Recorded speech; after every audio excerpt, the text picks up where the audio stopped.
Okay, hi everyone, and welcome to the first session of Atmospheres from Gestural Ecologies to Non-Standard and Planetary Cognition, a seminar with 4 guests at the Post-Planetary and Universal Design program led by Keller and Carla at the New Center for Research and Practice.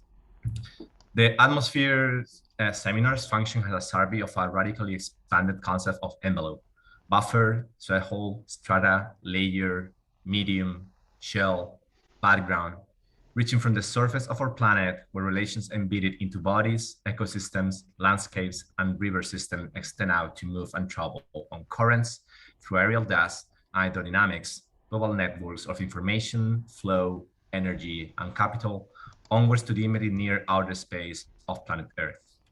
We chose this approach to the atmosphere to generate new paradigms and models for design thinking, better suited to the ever more tightly interlocked yet vaporous stratifications of our planetary situation.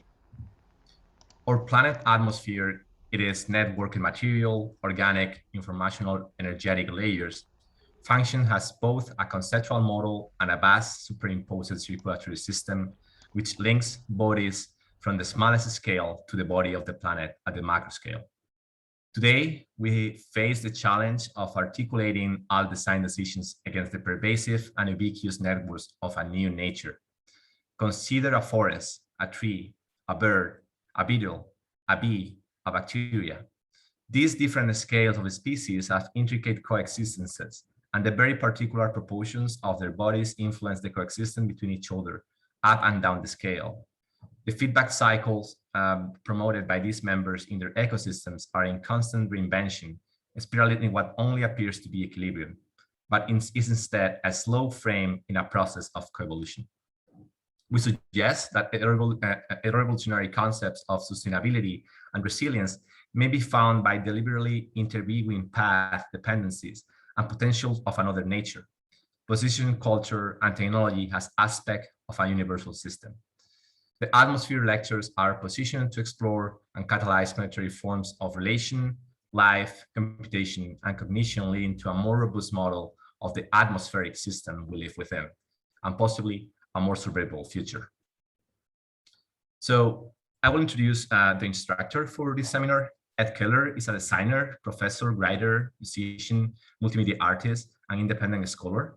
From 2012 to 2020, he was the director of the Center for Transformative Media at the New School, associate dean at Parsons from 2010 to 2012, and from 2009 to 2020 was associate professor at Parsons. Carla Leitão is an architect, professor, and writer, a lecturer at Rensselaer Polytechnic Institute School of Architecture from 2010 to the present. Leitão's studios and seminars explore the intersection of architecture, urban system, technology, ubiquitous cultures, and immersive VR at RPI's Creative Lab. Together, they were the founders of Studio and Spec AE. Their work deals with architectural design, creation, theory, scenarios, and interactive media, and also in residential installation and competitions in Europe and the US. Spec AE, Speculative Futures, joined the Data and Matter Group show at the Venice Biennale 2018. Keller and Leitão have convened more than 20 international conference and lecture series, and their work and writing has appeared in platforms like Volume, Booktoon, Evolo, A+U, AD, Metamorphosis, Wired, Metropolis, Assemblage, or Otagonal, among others. So with that said, Ed, the mic is yours, and thank you so much for the seminar. Thanks so much for the introduction. That's really great. I don't have to say as much now as I thought I would. So first, welcome everybody to the seminar. And again, thank you for joining. Thank you for the New Center's support in this project, and everyone in the team of the New Center around the year, both in our program and all the other programs that are running, because it's a tremendously exciting project in general. I want to speak for just 1 or 2 minutes about where this seminar sits in the arc of the year in the Post-Planetary Universal Design Program. And then I'm very, very happy and honored to introduce Amanda Beach, who's our guest today. So let me speak for just a moment about the arc of the program. This year we wanted to make a leap from world thinking to atmosphere to cosmos. And Carla and I had been speaking about this for several years. Part of the program for this year emerged out of a proposal for a Biennale Triennale that we put together 3 or 4 years ago that made this essential argument. If we conceptually imagine a universal frame but start with the world as a center of it and scale out to the cosmos, always thinking, again in the post-planetary sense, to scale back down to local questions, as above, so below. This year, we wanted to dive into that with these seminars and the mini studios that we're running. We ran the World Studio several months ago, and in the spring of 2022, winter 2022, we'll be running the Cosmos Studio. We wanted to ask a series of questions, and I'm pulling this out of some of the program briefs and the studio briefs that we've already conducted. One question would be, for whom and for which timescales is design intended? And of course, by whom and for whom is design done? Is design an act of will, or is design an emergent condition amongst many other complex emergent conditions, which we play roles in, but which we do not have that much control over? We could say then, asking that question, for whom and for which timescales is design intended, we could say that as a radically temporalized act, design functions as an amplifier or an attenuator for the planetary broad-spectrum codex of our historical, material, organic, and socio-technical configurations. Architecture operates across many temporal arcs, and historically, architecture is a capital-intensive project, like many other capital-intensive projects on our planet, and indeed, like gravity and capital itself writ large across the universe, it has worked to capture and fix and to transmit stable configurations of past order into the future. So one part of this program is involved with our interest in projecting across and into alternate configurations of past and future. So this year's scope again covers worlds, atmospheres, and cosmos. In the studio, one question we asked several months ago, and which we continue to ask across the year, vis-a-vis architecture. And again, when we say architecture, we don't mean architecture only as a discipline-specific practice, but architecture as energy and materials and capital-intensive practice, which folds many other disciplines into itself. Architecture's conception as a discipline for centuries has operated based on a model of the artificial in relation to the natural, and the definition of the artificial and the definition of the natural. And of course, drawing on Fernandez Galeano and other thinkers in architecture, we're very curious about what it means invoking the primal human action in the wilderness, what it means to either build a hut or make a bonfire. And there's a tension there that we see in the codex between preservation and conflagration, which are at the very core of what it means to imagine a world-building exercise that operates at the planetary scale and beyond. We think of life as one subset of complex systems that all operate within the negative entropies of the planetary and beyond. And this, of course, is where we invoke the notion of a next nature, a third nature, an alternate nature within which all disciplines can operate. So in terms of the Atmosphere Seminar, we have 4 wonderful guests. We have Amanda, we have Stephen Shaviro, Elise Hunchuk, and Nandita Biswas-Malamphy across the next sessions. We framed one of the provocations for the seminar using a quote from Nandita quite precisely, and then a quote from Frank Herbert's novel Dune. And of course, in just a couple of weeks, we'll get to see what Villeneuve's interpretation of it is cinematically. Nandita was writing on Dune. In her gestural ecology comments on Dune, she said, "Gestural ecology is the elusive stratagem of an ecological perspective that uses the interaction of elemental movements across landscapes to track, translate, decompose components so as to identify and manipulate mechanisms of activity and transcribe movement across those landscapes. Ecological notation or gestural diagrammatology thus becomes an interventionist science." Now, of course, Dune is a science fiction story about planetary scaled and literally galactic scaled ecosystems, infrastructures, politics, geopolitics, hallucinogenic, time leaping drug systems that are produced by the worms on the planet, and so forth. And Nandita's text, a very beautiful text, is interested in precisely the linkages between thinking the planetary, notational systems that allow us to think or operate at the planetary scale, and the connection that gesture can allow us, whether it's a human gesture, a non-human gesture, or a planetary material gesture. And of course, Herbert talks about this when Herbert thinks of a kind of deep ecology, both in the narratives of Dune and in the appendices and commentaries within the novels, about what it means to imagine, for example, a new language, a new gestural and notational system, which is grounded in thinking deep ecology, or, if you will, structures of feeling that are both human and non-human. And so this is how we have approached the question of atmospheres. This has been a kind of a prompt and a catalyst to Amanda and Stephen, Elise, and Nandita to meditate on what it means to think perhaps Raymond Williams' idea of structures of feeling, but from a radically non-human perspective, what it means to position design in that framework, and importantly, and I think Nandita will talk about this in her talk, because of course her text invokes this, but I think Amanda today will also engage this, what it means to imagine human practices such as the general practice of art and the way that it either creates or participates in the emergence of a non-standard cognition. And then we can ask what that non-standard cognition is useful for. So that's a kind of a 5-minute, 7-minute summary, both of the year and what some of the kind of hopes are for this set of conversations. We're super excited about this, and again, this is a great kind of way for me to jump to introducing Amanda. So again, a million thanks to you, Amanda, for joining. This is super exciting and excellent.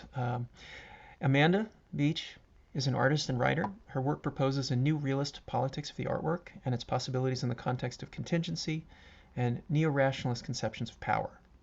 Her work is focused on the intersection of philosophy, literature, and popular culture, and especially the relationship between noir aesthetics and metaphysics. Her work has been exhibited internationally in museums and biennales. She has edited and contributed to the anthologies Construction Site for Possible Worlds and Cold War, Cold World, Urbanomic 2019 and 2017, as well as contributed to essays for the books Diseases of the Head, Essays at the Intersection of Speculative Philosophy and Speculative Horror, Punctum Books 2019, and Realism, Materialism, Art, Sternberg 2015. A new series of drawings are soon to be released in the book Manual for a Future Desert Moose 2021. She's currently working on a new 5-channel video work, Map of the Bomb, and a new book of theory entitled The Intolerable Image, Realism, Reason, and Art, forthcoming with Urbanomic MIT. So again, thank you so much, Amanda, and I will hand it over to you. Thanks, Ed. And thanks everyone for being here. I really appreciate it. Coming to a seminar on a Sunday is pretty hardcore. So thank you all. I hope that you hear me okay. If Ed, is the audio okay? Thank you. Just wanted to check. Yeah, Ed, you already made me think about so much in your introduction. You know, you made me think about if we are talking about metaphysics, then what kind? You made me think about, you know, the kind of classic forms of metaphysics that want one framework to squeeze the world into a ball, as Andrew Marvell, the poet, would say. And, you know, we've realized that that kind of metaphysics is no longer tenable for the world. The world is too complex for that, perhaps. And then, you know, especially if we want to, you know, move between different scales, as you're saying, from the local to the general and more. And so, you know, my question's always been around what you were talking about, Ed, is that, you know, what is it to think at different scales? And do we need kind of a weird metaphysics in order to kind of map these spaces? And therefore, if we think between scales, then what forms of abstraction is required in our world to kind of construct let's say a productive or a realist metaphysics? And, you know, that's just what you made me think of right from the start, Ed, when you just spoke. So I think that what you're saying is something that I've been trying to deal with for decades in my work.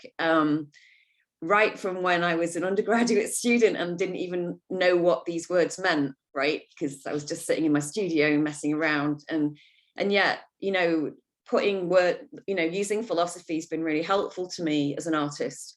And I just wanted to explain to everyone that I am a practicing artist who enjoys philosophy.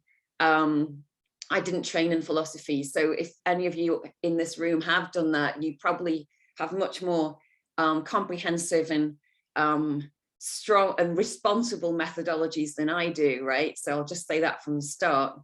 I use philosophy because it helps me kind of make my work, right? It's part of my practice as an artist coming out of a studio. So I just want to like make that really clear.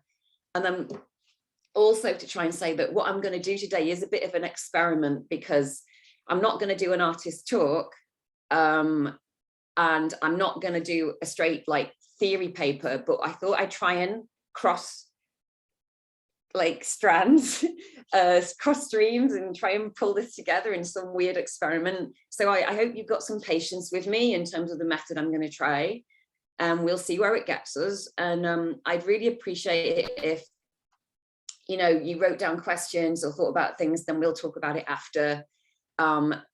If you really want me to stop and ask a question, jump in and just interrupt me, because I'm going to be reading from some notes that I prepared. So, you know, I'm worried that I won't see your hand up or anything. So if you really want to ask something, just go, hey, like, and interrupt me. And if not, we can talk at the end, and hopefully have time to show you a little bit of video and some artwork as well today. Okay, so let me go to my notes. Ed's got a PowerPoint that I made to help me and help you, hopefully, which, thanks, Ed. I'm going to see if I can access my, this is when I'm going to get in difficulty, because I can't get out of the Zoom to get my text up on my computer.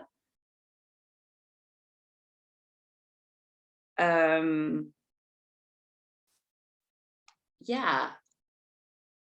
Right, okay, it's working now. All right, so as I said, you know, Ed's provocation that, you know, that you just explained a little bit in your introduction is something that I've been thinking about for a long time, and perhaps I might not use the same terms as you or references, but I think it's mappable really onto some of the questions that I've had. So one of the things, as this slide indicates, is that I've been interested in objectivity. And that is a question of, as for me, about art's relationship to science. And what science is that? So the question of how and if we see the world objectively has been the question for science. And not just for the hard sciences, but for a Marxist materialist science. And this kind of science seeks to execute objectivity whilst knowing that the views we attribute to what a system is are also produced and organized by that system. So objectivity in such case is not simply a task of discovery, but it is also a process of invention. And because it involves invention and speculation, we cannot say that it's wholly objective. So for some, this has resulted in the crisis. We could call it the crisis of critique, the crisis of epistemology, and so on. And for others, if you're coming from a more analytical or pragmatic tradition, for example, it's just the way things are. But in both, whether you're coming out of, you know, negative dialectics or pragmatism, the task of knowledge is situated in this complexity of subject-object relations. And we've not really solved that problem. We're still kind of caught in that conundrum, both science and art and philosophy and politics. And I'll just give you an example that the abstract for this series describes reality as an interlocking and all-encompassing system of flows and networks in a genealogy of cause. Reality is present and experienced, yet also it is out of reach and ubiquitous. We live in it and experience it, but we cannot comprehend it as one system, for there's no outside. This understanding points to a reality that goes beyond the scale of the human. And as we know, in the history of thought and art, pictures emerge of this, where theories and images conjure and gesture to a space that is beyond the confines of earthly matters. So here it's not so much that the unknowable object is something out there, but that it is the very condition of our existence. So these pictures do not claim to represent this complexity, but they do claim to gesture to their location within this condition. And so what we see in theories that have attempted to understand this metaphysics of immanence is that gestures are made back to the self. Where am I in this, right? This kind of question, which I think is really problematic. Because they're claiming to be kind of post-human, right? But they end up talking about themselves all the time, a bit like auto theory, right? So that's my similar critique of auto theory. So what is the address we take to see our world when we cannot exit the conditions that organize not only our view, but also the order of how we speak and describe what we see and think?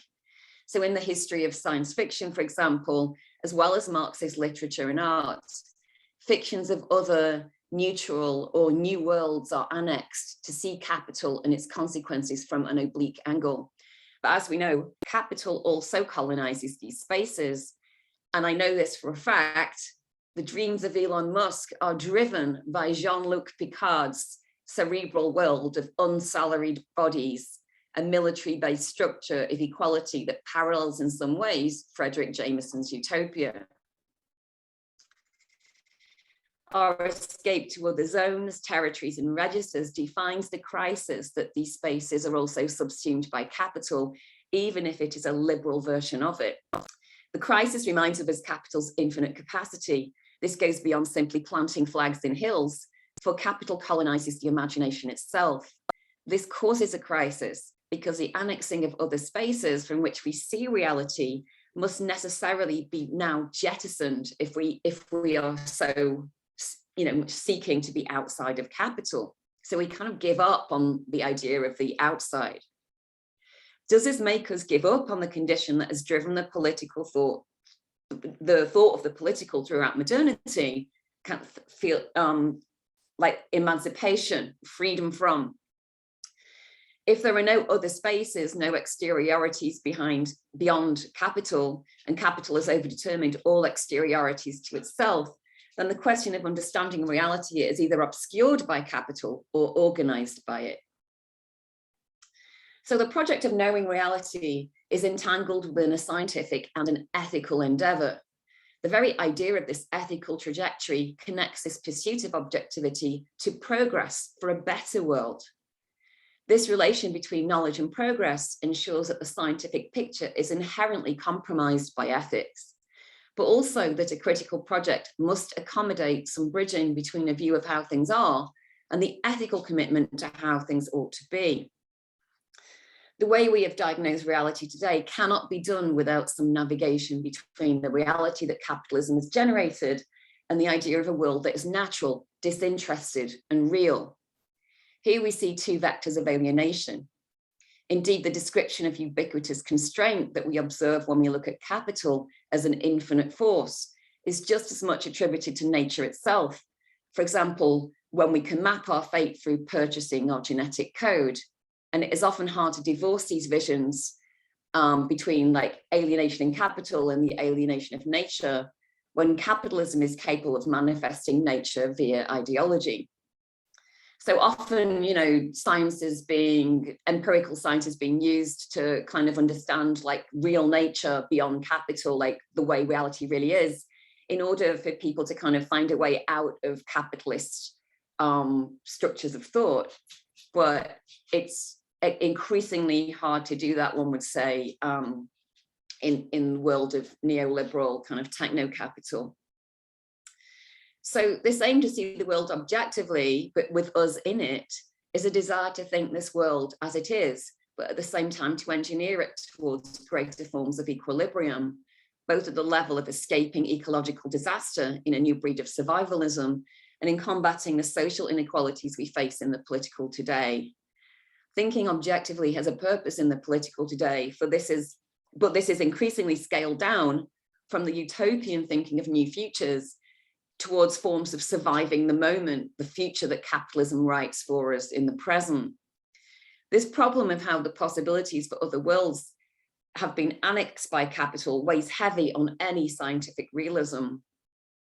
It's kind of like, you know, working in a university through COVID, because you're so busy firefighting all the problems of the day-to-day, you don't have room to think about, like, what is the future for no tuition in the next 10 years, for example, right? These bigger questions. So these questions that I'm asking here are directly like everyday questions that we face and everyday problems. So this sense of capital as a ubiquitous constraint is manifest in our founding structures where there is no outside. In that sense, some people have looked at how capital produces excesses within the system. Sometimes these have been leveraged to gesture to an outside, but only to find that since they are part of the system in itself, we are locked into an ecology that is underwritten by capital. This issue has consistently been the question that sets the stakes for critique, the question of what is reality and what, if anything, is beyond the reality that capital writes. Is it possible to engage a method to think a reality that is beyond the structures of capitalism? And if so, does art have anything to do with this? And this has been my question, right? Like, for a long time. And, you know, I've spent a lot of time looking at how art is kind of imbricated or has been imbricated with scientific projects, all kinds of scientific projects. In other words, like projects that seek to understand the world as it is. And if we go to this first slide, actually, that we could talk about one of them for a second. That would be great. This is a, you know, really easy example, but all my examples are really like cliched and easy because I just wanted to talk really briefly about them. I mean, this is the Gestural, it's Le Grand Jatte. And what I just wanted to put this example because this is an example in modernism of art doing science. You know, it's doing some empiricism. It's looking at the idea of the lens of perception through the scientific eye. And you know, there's many ways one can talk about this work, and there's many essays about this. But just for the sake of this today's like speed, I just want to point out that this is one version of art kind of behaving scientifically, trying to look at the world objectively by using a technique or a method of painting that is highly associated with the lens or the lens beyond the human eye. So we'll also note that the work is mimetic, it's a copy, it's a desire to show the world that we see. It's all about perception and optics. But it is one way in which art claimed that it was doing some science or being part of a scientific project.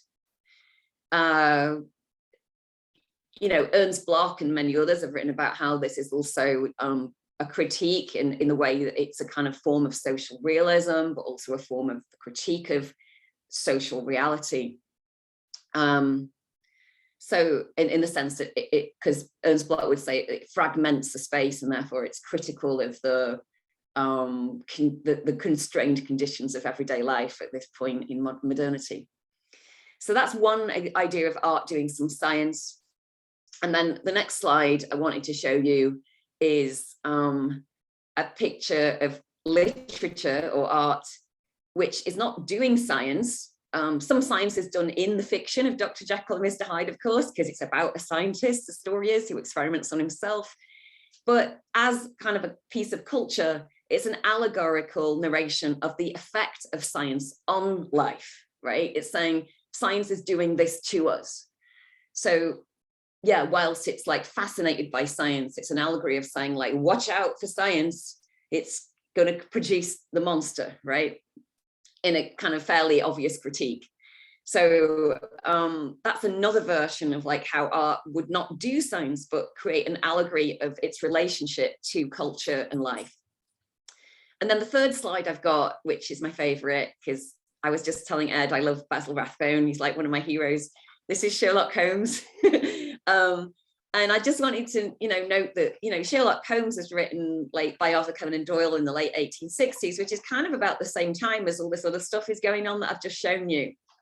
So this is all happening around the same time, but I'm just trying to explain that there's really different views of what science is and what it does in the world when you look at art. And of course, you probably all know that Sherlock Holmes uses deduction to reach conclusions that sometimes seem unbelievable, illogical, or even impossible. And his method of detection is a kind of empiricism that would recognize small details and then make connections between the details in the world at the human scale. So these details were actual visible artifacts, like the mud on a shoe, the twist of a tie. And Holmes developed a heuristic method that made leaps between these elements to reach his conclusions. So in this case, the process starts with a set of perceived elements in the world, which are then employed to speculate on the unknown. Of course, what is unknown in all these cases is the mystery of who committed the crime, why, and how. So Holmes's mix of empiricism and speculation allowed him to answer all three of the above. But what happens in this process is twofold. First, there appears to be a forced relation between two disparate things, the crease of a shirt and the hypothesis of a troubled marriage, for example, which gives reason the quality of mystery and spectacle, the actual act of reasoning. Reasoning becomes almost its own crime scene. And secondly, the fact that when the process or method that links these two is explained to others, we lose the wonder of their abstract relation. It all seems so elementary. And Holmes in the books or the stories complains to Watson about this. He says that explaining his method undermines his ability to impress people. And he's like, God, every time I tell everybody how I reasoned it, they all go, oh, well, that's obvious, right? And he's like, God damn it. You didn't think it was obvious when I just came up with it, but as soon as I explain it, you're bored. And he's worried about that because he wants to be a famous detective. So a third occurrence in all of this is that it's important for what was once a connection between an empirically perceived fact and the conclusion that is drawn from that fact gets confused when the solidity of empirical things melts away into its own form of abstraction. We can no longer trust the mud as hard evidence, but it becomes a kind of image in itself. What we get here is a floating set of signifiers that are drawn into relations where the method itself becomes the grounds of the practice, not the mud on the shoe, right? A method that constructs meaning between ideas and things, and any other combinatory elements is therefore kind of worth thinking about, I think.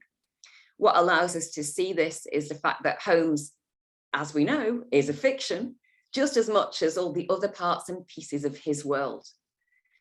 In this field of causes, the lines of reason that Holmes often perceives generates direction before the subjects that he observes doing these acts are conscious of it themselves. So he can almost it's like a kind of prophetic kind of condition that can be purchased in this set of drawing together these different relations in time and space.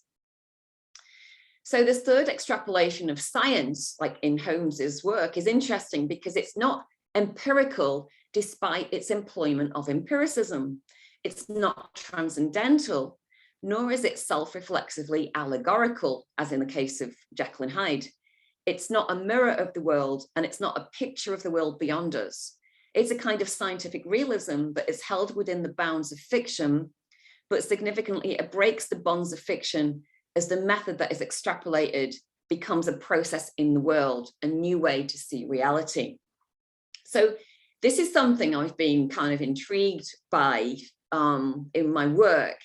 And a lot of my work is really interested in epistemology, which is, I would say, is a form of detective work. And my interest in noir aesthetics, like film noir and whatnot, they're all detective scenarios. They're all looking for stuff, finding things out in different ways. And because they're noir, it's in the dark, it's groundless. So this is kind of what kind of, I guess, lends this interest to my own practice. And I've got a quote here, I think, on the next slide from Lyotard, which talks about his, I'm not going to read it out, but you can have the PowerPoint after if you want to. But basically, I just wanted to flag up, the critique of realism that occurs in postmodern thought in general. And therefore, it extrapolates this kind of anti-realist position, which I'm highly skeptical of personally. But I do agree with Lyotard in many extents that there is a huge problem when we think about realism through art as being solely mimetic, as in just about copying what is perceived by the subject, by the human eye. And even though I disagree with a lot of Lyotard, I actually agree that this kind of realism is very suspicious. So I'm going to kind of talk about realism a bit now, and in a minute, I guess. I just want to kind of like territorialize this for a moment before I do. So if we go to the next slide, thanks. I just want to highlight that, I've just shown you these figures of modernity, and there's many others. And what I'm sure you all know that what happens in critiques of modernity, in modernist critique, is this idea that the transcendental subject is no longer tenable nor possible. The kind of Kantian problem of transcendental reason is critiqued. And basically all transcendence ends in politics, right? That's the kind of typical critique of modernity. And also the critique is political because it finds that dreams of one metaphysical framework that can map the all end up, whilst claiming neutrality and a non-partisanal view of the world, of course, are biased, partisan, subjective, and interested in furthering their own inequalities with others. In other words, the person who maps the world has more power than the ones it's mapping. So it produces inequalities in the social, and we associate that with colonialism, imperialism, and of course, capitalism. So, Adorno talked about this massively, like throughout his whole work. And there's a little quote from Adorno there that just emphasizes the point, this problem of modernism that brings about kind of ruthless authorities in the social, but also produces this idea of reason, this faith in reason, as a kind of form of barbarism, as he would call it, and irrationalism. And that's, of course, the dialectic of enlightenment from Adorno and Horkheimer. So we've got this critique of modernity, first of all, and this brings us to this kind of space of the atmospheric, like what Ed was talking about right at the beginning, this space of groundless entanglements, and where we can say that not everything is reducible to explanation and transcendence is an illusion. So if we can go to the next slide, I think, there we go. So we see a shift from the metaphysics of a mind-world correlation to an epistemology that is concerned with the relations established in thought itself. So rather than say, what I perceive in my mind can be mapped directly to something in the world, instead we see ourselves kind of unanchored and loosened from the world and constructed through our relations. And this is something that I was describing also in my kind of pushing Sherlock Holmes to another dimension, let's say, beyond the modern, that I just described. So we can move to the next slide. And, this is when we get to the space of entanglements, the space of the atmosphere. I would just to, try and use this term from the seminar abstract. We are inside this metaphysics of immanence. And inside a metaphysics of immanence, we see the primacy of doing, like a kind of sustained investment in ontology over metaphysics, the primacy of being. And this is put forward in, of course, object-oriented philosophy, new materialist practices, vitalism, Deleuze, whatnot, Spinozist aesthetics. There's this kind of move towards the thinking, doing subject, the non-dialectical form of operation in the world. And this is where we get to the space of the gestural, the performative, the agent that is free from doubt, the space of non-representationalism. So we get this image of the human in the world that is part of all other relations with other humans and other beings, other objects, other entities. And we get a lot of theorists talking about flat ontologies, like non-hierarchical, disaggregated landscapes. Okay. So we get this like production of this flattening, this difference, equalities of difference. And it's really different, of course, to what is number one here, which is art's epistemology of crisis, where in modernity, as I'm sure you all know the story of Hamlet, for example, who is the character who can't get anything done. He's so busy second guessing everything of who done it, who killed whom in the Hamlet detective story, that he, even when he gets the evidence, he's like, but what if it's wrong? Right? He can't trust the evidence. He can't act on empirical evidence.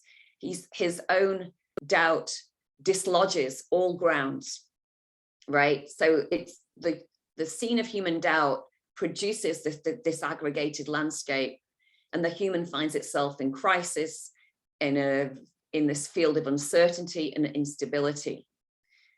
So what I'm saying is that in this like ontological landscape, it's like almost the crisis is gone, because we now have this flattening where there's no subject worrying about what do I do, how do I get things done. Instead, everything is doing. There's no kind of separation between subject and object. And this is this terrain of non-representational ontology. So I just wanted to kind of highlight this. And we'll go to the next slide. So what I wanted to point out really with this terrain of thinking, doing, this terrain that seems to get over the crisis of the subject trying to be objective and find the truth, is that there's a structural problem. And Wilfred Sellers wrote this. He says, to construe all linguistic acts as actions has played a destructive role in attempts to interpret the relation of language to thought. It's a very simple quote. But he's saying that one cannot ontologize all linguistic acts as actions. Not every linguistic act is an action in the world. So this is something that I'm interested in, this kind of fissure or dialectical relationship, perhaps, that's needed to disaggregate thinking and doing, saying and doing. The other problem with the field of thinking, doing, the ontology or this metaphysics of immanence, is that there are no horizons, there are no thoughts of the future. And for easy example of this is like the punk scene, right, in the late 70s and early 80s, which talked about, rejoiced in the nihilism of no future and rejoiced in the present, the kind of alienation in the present if you're a punk. So of course there's a kind of pleasure in saying like the libidinal masochism of no horizons feels like you're on the outside, because you associate normal ordered society as always wanting to think about a future, and it's ordered and it's planning and it's organized. So if you're a punk, you're always unbinding and deterritorializing landscapes. But what that does, that kind of politics of the outsider, it risks just reinforcing the norms that already exist. And we kind of see that in what happened with punk, right? It was a kind of ultimately a boy band organized consumer phenomena, and it knew it, so it kind of enjoyed its own crisis.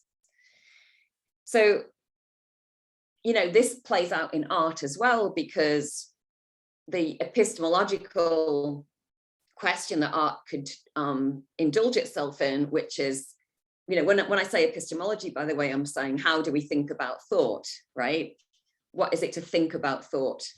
And when you map that onto art, it's art that thinks about art. So art's epistemology is classically being seen in conceptualism as art that thinks about art. It refers to itself. And so you get John Baldessari with videos saying, I am making art, I am making art. And you get Bruce Nauman, you know, self-referencing the work through the work.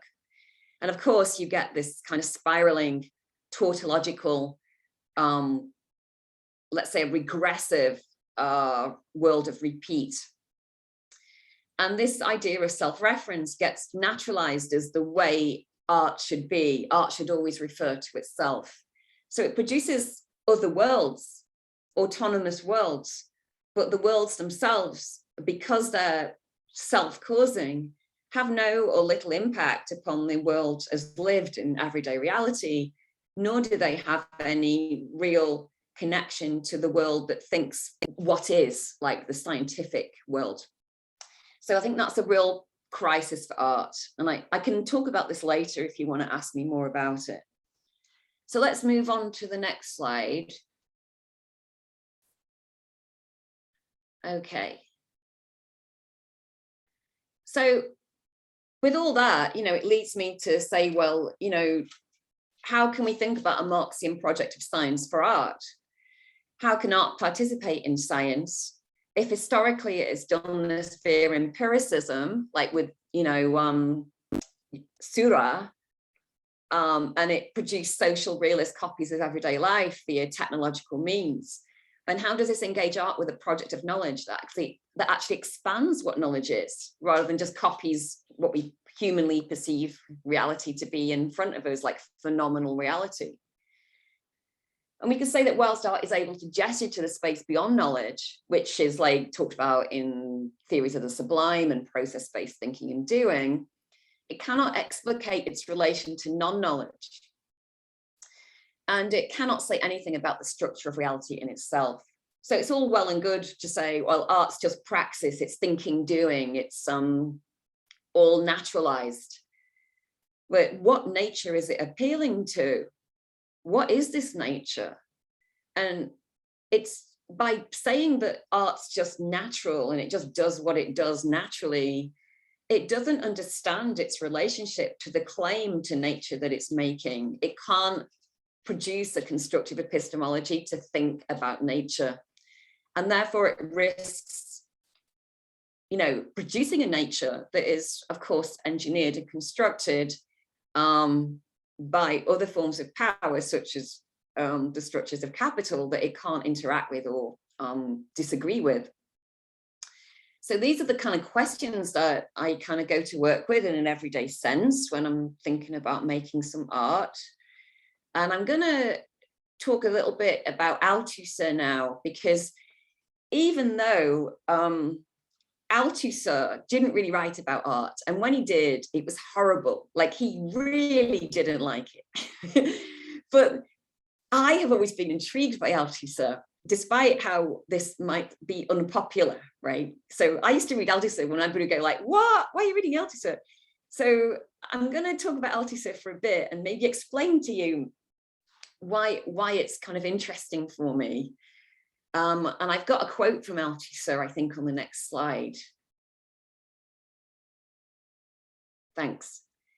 This is a really, really famous quote. It's probably one of the most famous ones because he's talking about ideology. It's like ideology critique is like Althusser's bread and butter. So Althusser's ideology critique argues that art could not hope to meet the demands of the hard sciences because it is intrinsically ideological, whereas science is proto-ideological. So art can be seen to produce breaks with ideology, as ideology produces subjects not by representing an objective world, but rather in producing social relations. art is seen to break the formal values that are designated as subjectivities and reorientate these relations. So this is the famous quote from Althusser about ideology. He says, so ideology is a matter of the lived relation between men and their world. And this relation that only appears as conscious on condition that it is unconscious, in the simple way, in the same way, only seems to be simple on condition that it is complex, that it is not a simple relation, but a relation between relations, a second degree relation. In ideology, men do indeed express not the relation between them and their condition of existence, but the way they live the relation between them and their conditions of existence. This presupposes both a real relation and an imaginary lived relation.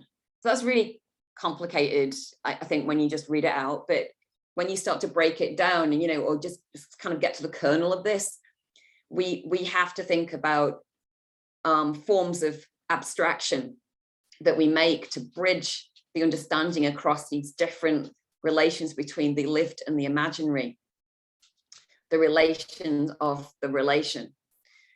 And I've got another quote from Althusser, which is also kind of interesting. And he says, above all, men who sought in the concepts of encounter and conjuncture a means with which to think not only the reality of history, but above all the reality of politics, not only the essence of reality, but above all the essence of practice, and the link between these two realities in their encounter. In struggle, I say struggle, and at the limit, war. This struggle was struggle for recognition, but also, and well before Hegel, the struggle for all against all that is known as competition, or when it takes its form, class struggle and its contradiction. So I'll just put the second slide up because it again talks about the idea of linking these two realities in the form of an encounter, in the form of their conjuncture, this coming together. And I'm really, this is something again that I'm very interested in pursuing, this kind of idea of thinking across different scales, across the scale of the thought, say, and the scale of the lived, a scale of theory and a scale of practice, and how each one of those is implicated in each scale as well, right? So this is why I think Althusser is interesting. But I'm going to say something about his view of art, because I think it's pretty, it shows us something about, I think, how many people see art in a standard sense, and how it's being read, and how standard critiques, as I see it, have been attributed to art, and art does it too, right?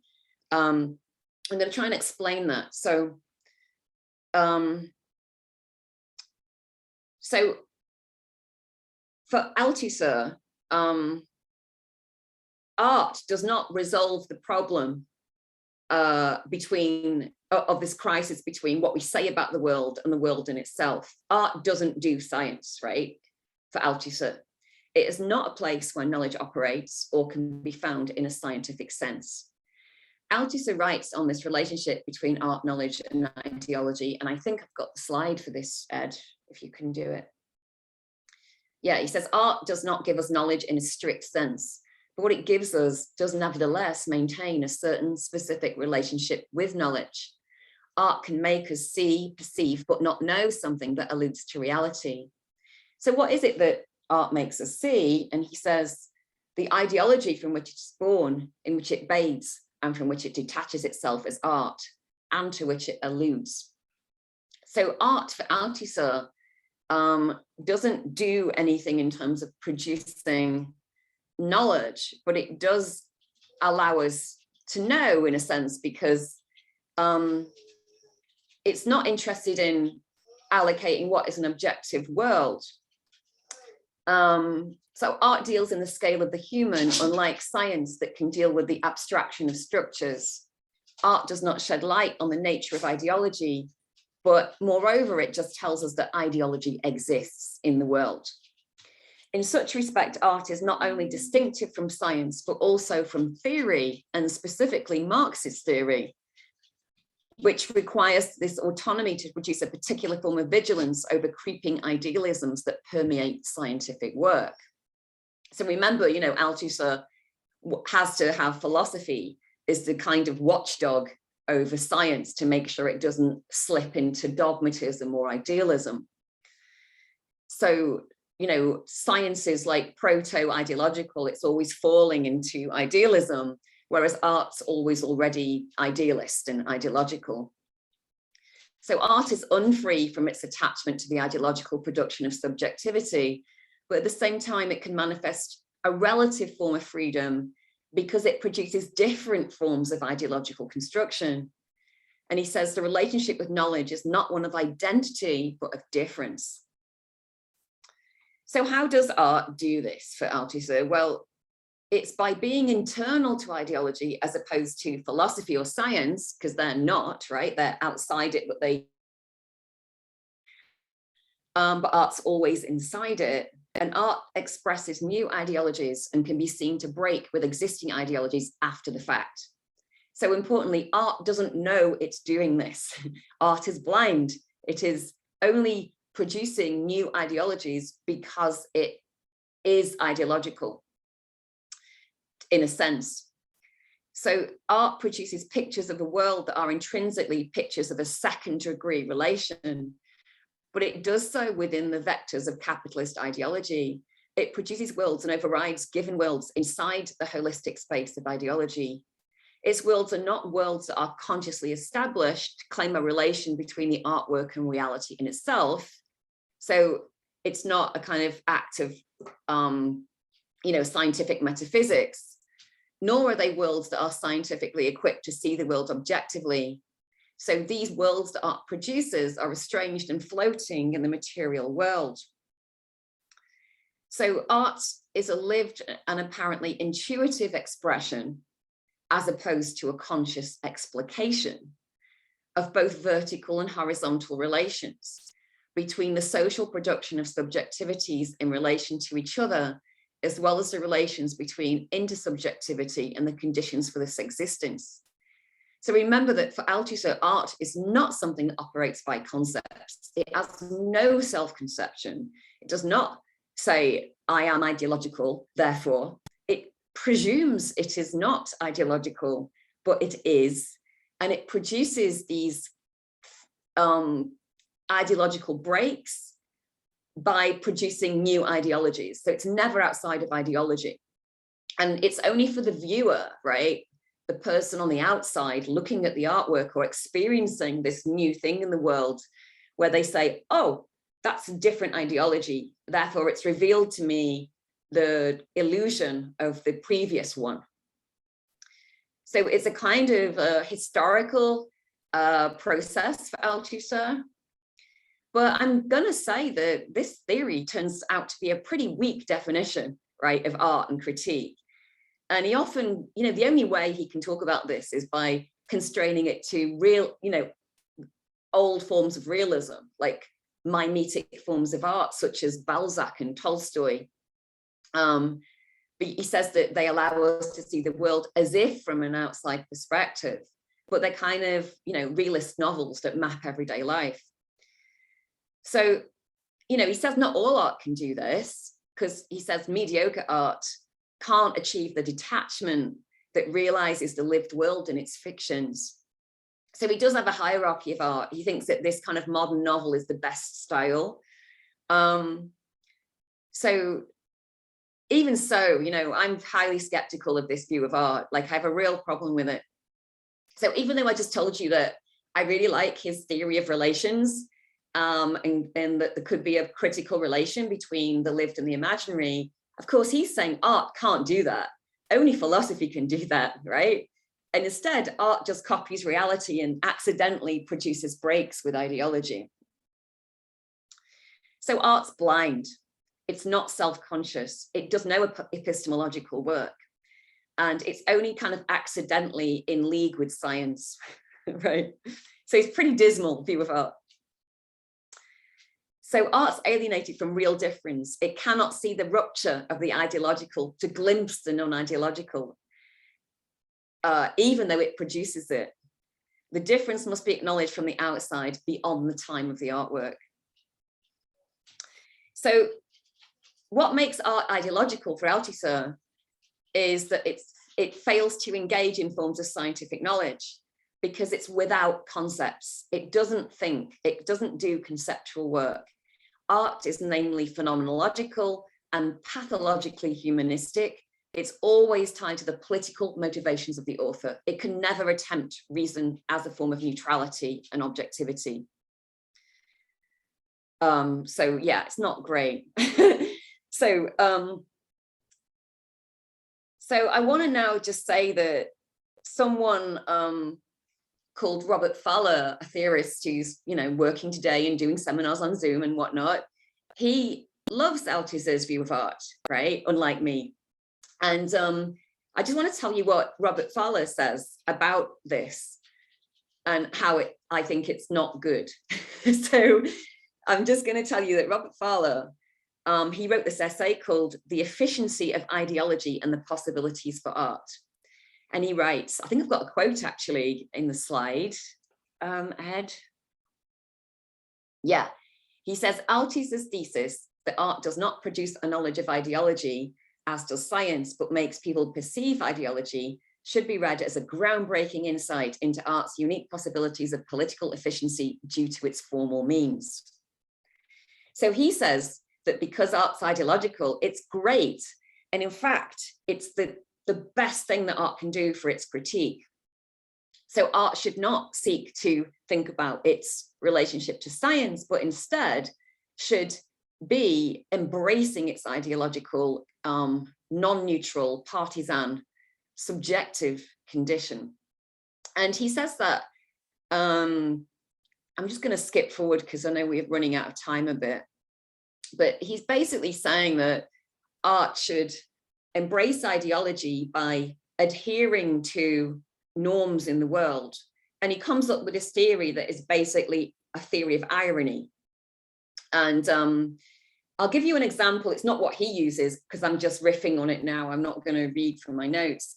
But on the news the other day in LA, or I don't know what news station it was, maybe it's MSNBC, there was a little item that had, in one town in America, someone had hired a truck, and on the side of the truck it said something like someone's funeral home or funeral services, and then underneath that sign it said don't get vaccinated, right? So it's saying don't get vaccinated, and it's from funeral services. So of course, you might look at that and go, oh, how shocking.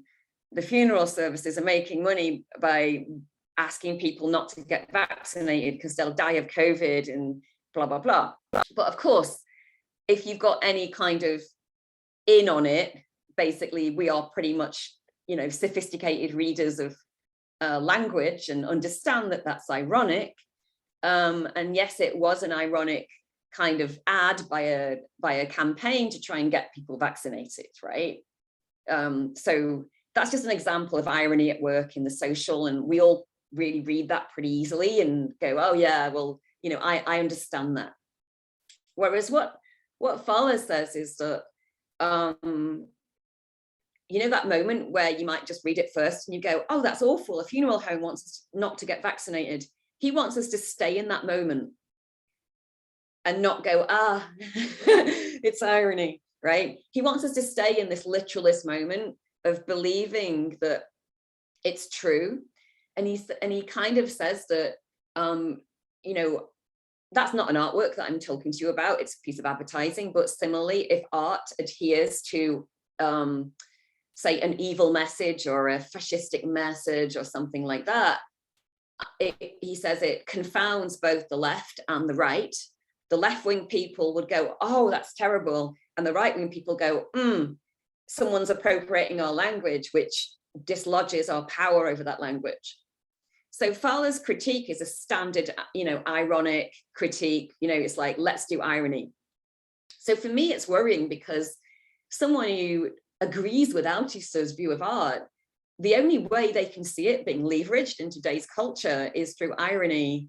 And for me, that actually shuts down all the conditions of art's possibility of talking about what other worlds are possible, what alternative forms of the imagination we can have, and how reason can explicate them, because we are literally constraining ourselves to the things that we think oppress us, right? And so that's my quick problem of irony. And I've written loads about this, by the way, and on my website there's like essays about this that I wrote many years ago. So Fahler's use of Althusser worries me. It's not Althusserian, let's be sure of that, because Althusser would have no idea, you know, he wouldn't say that art should have any self-understanding of its own constraint to ideology. It just is. So he takes Althusser and pushes it beyond Althusserian schemas to forms of irony. And as I say, I'm quite unhappy about that.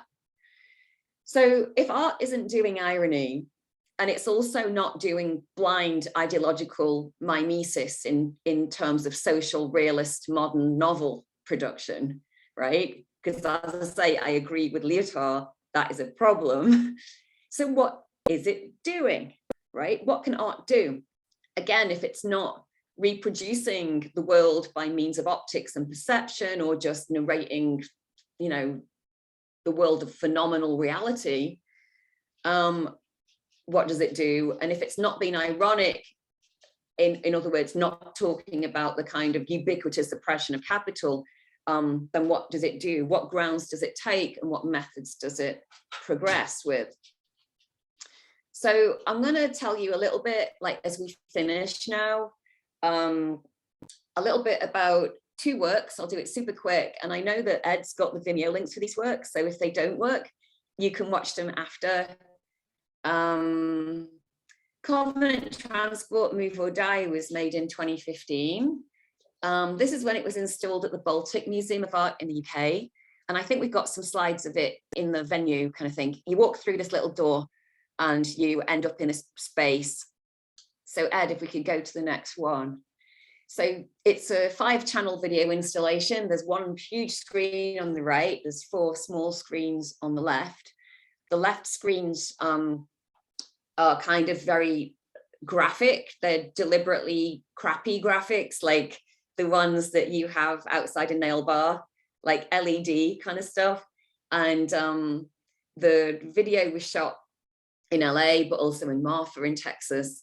And basically the video tries to think about how what I'm calling these avatars, these characters in the work, can kind of obviously come from the world that we live in, and they're very much dressed to that, to kind of indicate what world they're from.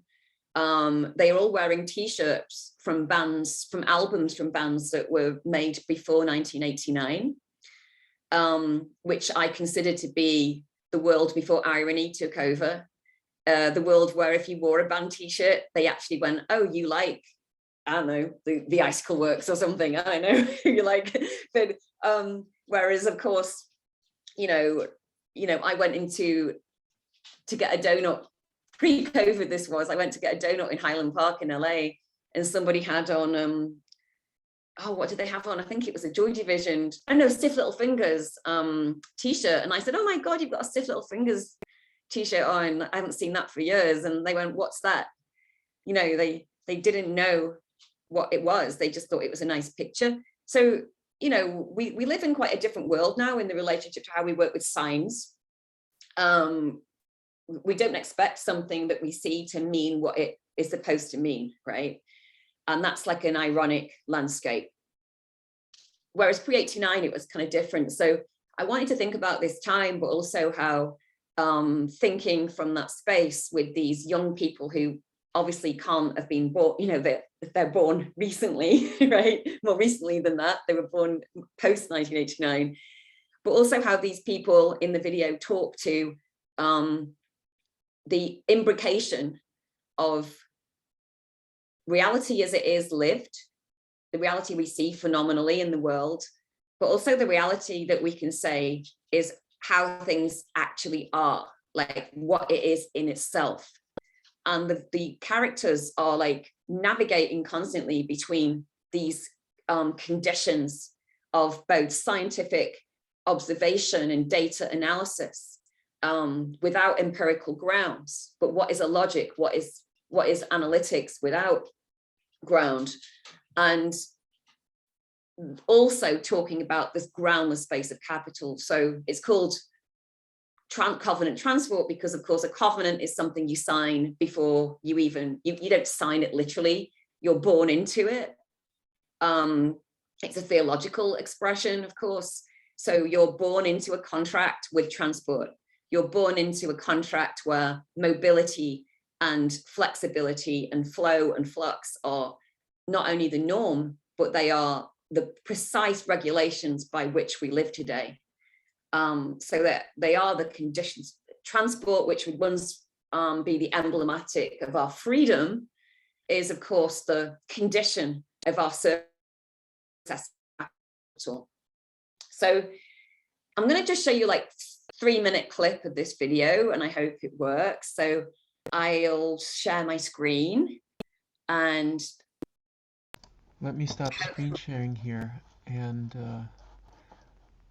yeah. There we go. I think I've stopped screen sharing, have I? Yes. Okay, super. A little bit tricky here because my computer has decided that... Okay. There we go. Okay. All right. So I'm going to just show you just a few minutes and then I'll stop and I'll do full screen. Here we go.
Pointing it at you like a gun. I'm firing it and watching it suck air.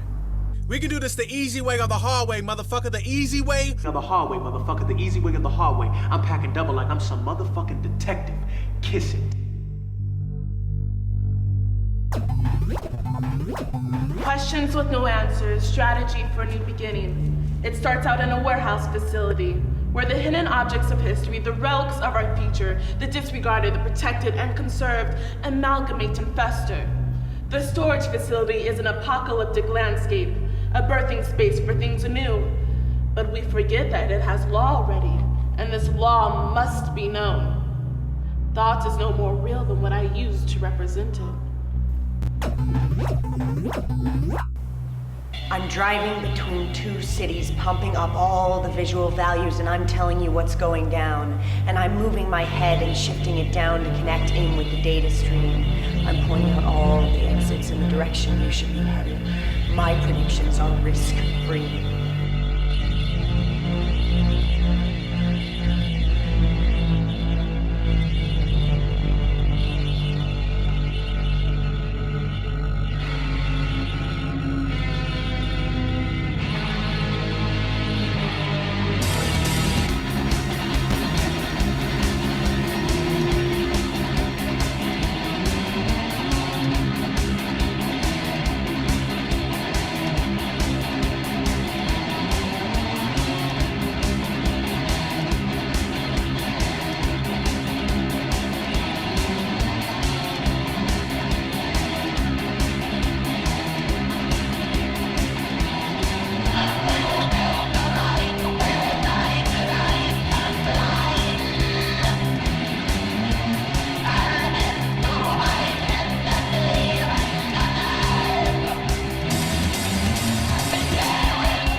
mapping of our Earth's precession, an archaeoastronomy of the shape of our planet through time, deep time, where natural law no longer presides, now asserts its immemorial authority. Systems swim into spaces we once called our own. We are engineers,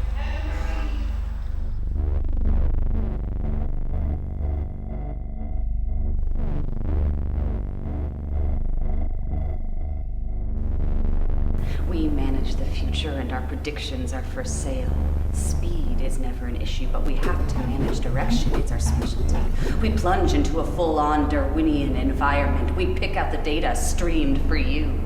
This is a lit cigarette, pushing deep into your hand, the back of your hand. Oh, it burns, man. Smell your cooking flesh. Twisting in deep. See, we standardize the environment to forecast the future. You are born to be victims. It's inevitable. I know you're out there. You are born to be victims. I know you're out there. You were born to be victims. We standardize social structures to confirm your fate. Guns are a plus, and we're shooting down government drones. It's symbolic, yeah? Execution protocols validated by the FDA, and we're backing off from the medicalization of death. Murderer, I see the faces of the damned, their gaping mouths and their pointy teeth. Group therapy, NRA, anyone want to share? Okay, I'll stop it there because we could just keep watching it. I'll stop my share for a sec. Okay, so that's a bit of covenant transport. It's really funny watching it. It's like, oh, when you watch your own work like that. But just to say that, remember in the actual show, it has like 4 other screens and you're like immersed in this environment and the sound is normally really good and you kind of are distracted on purpose from across these elements. So I just showed you a bit of like the big screen and that. And then just really briefly, and I would welcome obviously any questions about all the stuff I've been saying, but I'm just going to tell you a little bit about work I'm making now. It's nearly finished. It's been taking me 5 years to make it, so I'm so happy that I'm saying this out loud to the first time to say this to anyone. It's called Map of the Bomb, and oh my god, it's been going on for years, this work.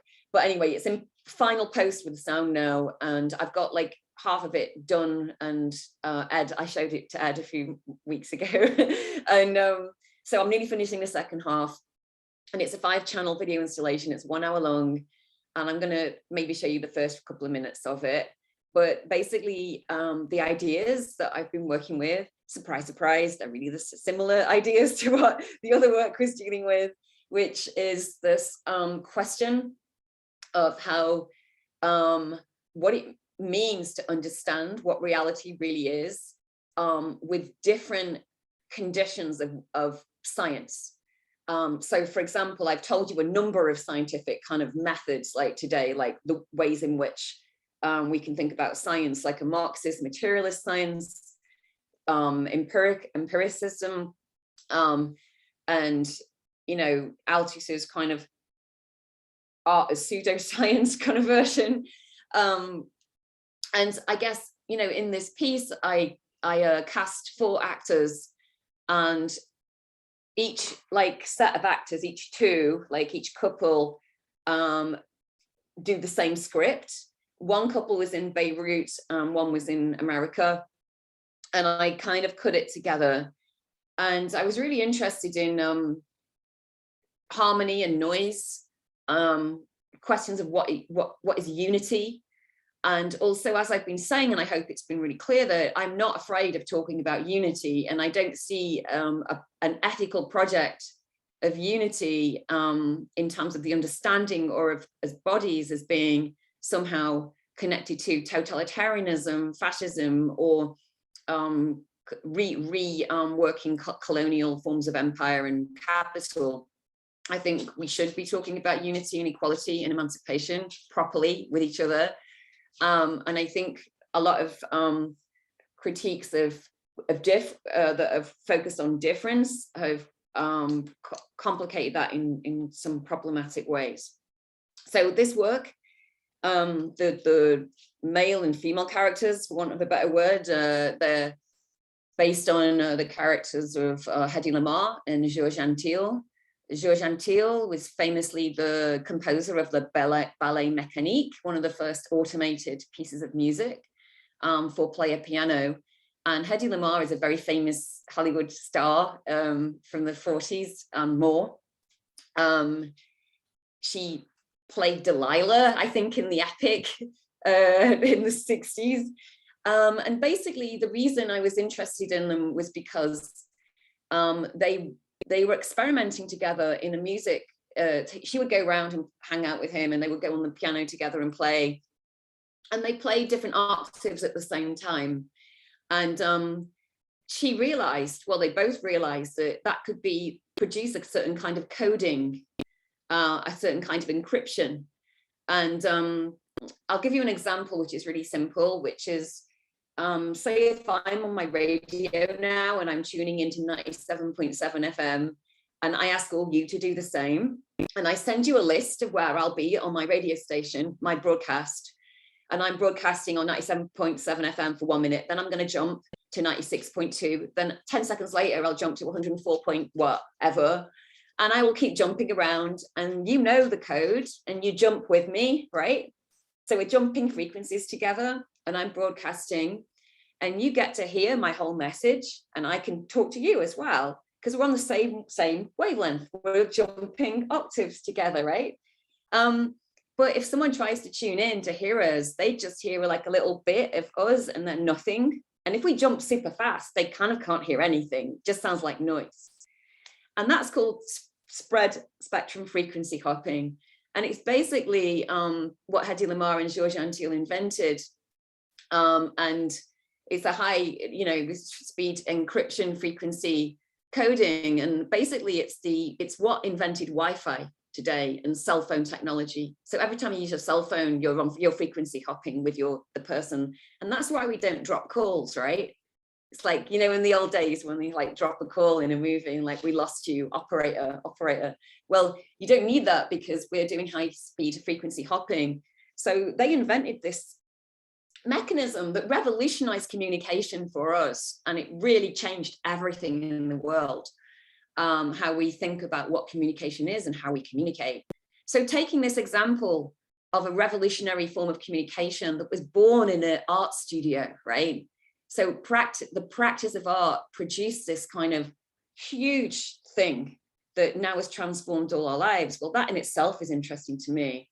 But secondly, what it does is it brings this question of how different forms of reason can be produced through practice-based inquiry that then reorientates the world for good, for better or for worse, right? I'm not talking about some kind of necessary idea that, everything's better because of it.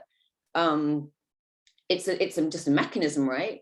So what I want to talk about in this work really is to think about how art could deal with representing or working through different labors of the understanding, different labors of reason. So my female characters are like immortal vampires who have transcendental reason.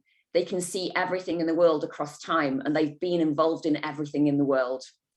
And the man, poor guy, he's an empiricist, and he's like a flat-foot cop. He's like the typical film noir cop going, I just need the evidence and then I can work it out. Now, the two of these positions seem to be irreducible to each other. They seem to be absolutely opposed and never the twain shall meet. But what is it to bridge these conditions of scientific reason and to see them within each other and to work through the entanglements of these different scientific ways by forming an abstraction in the artwork itself? So my proposal in the work, this is so weird telling you this, but these are my structural kind of background stuff that I wouldn't really tell anyone. But my proposal in the work is to kind of use music literally as this space of reason that is the form of abstraction that's required to comprehend the space of the irreducibility of empiricism and transcendental reason. And these characters like play that out. So what I've told you sounds all really weird and philosophical, but actually the work is really, like, I hope, fun. And also the hunger. There's a there's a vampire film called The Hunger with David Bowie and Susan Sarandon and Catherine Deneuve.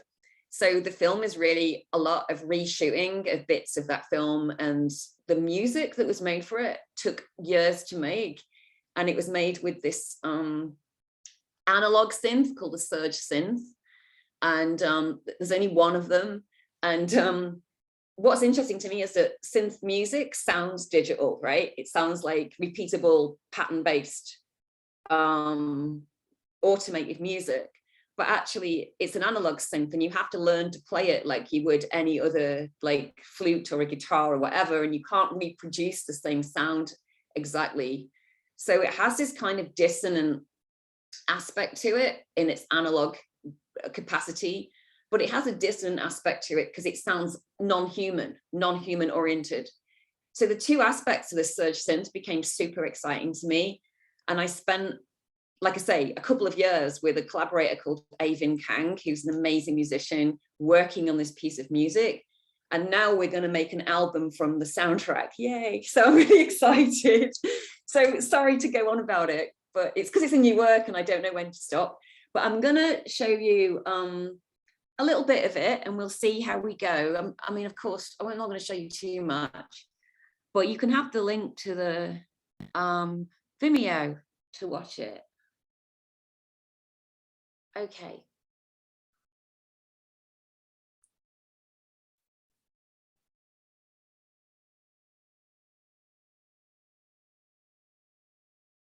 One sec. Okay.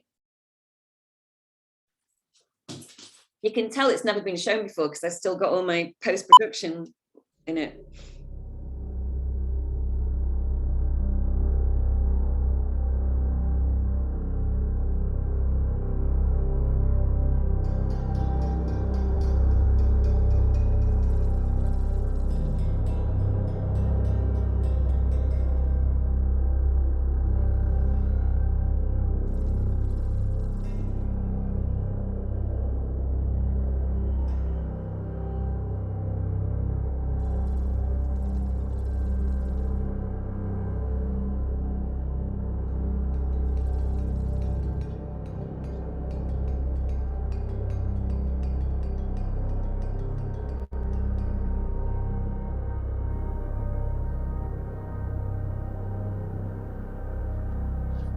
What is it to know the division between mind and world? To live across it? This is a story of knowing how unknowns play out, play a part in a system, and how I manipulate them.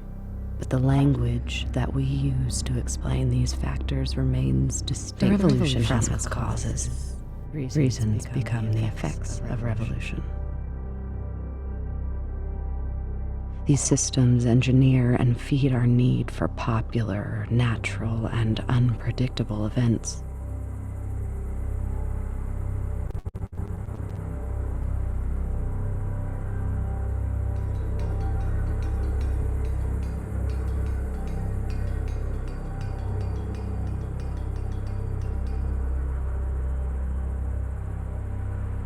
The patterns call us.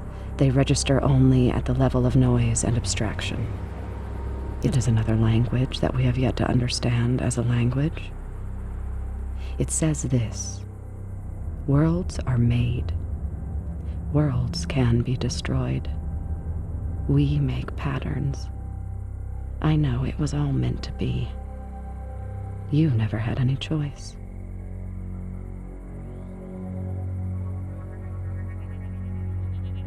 You want to reason the cause of revolution? My trajectory encapsulates two things at once. The explosive decision inside. Vertigo. The bomb is my head. This is a map of the bomb.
prepare the ground for a new language.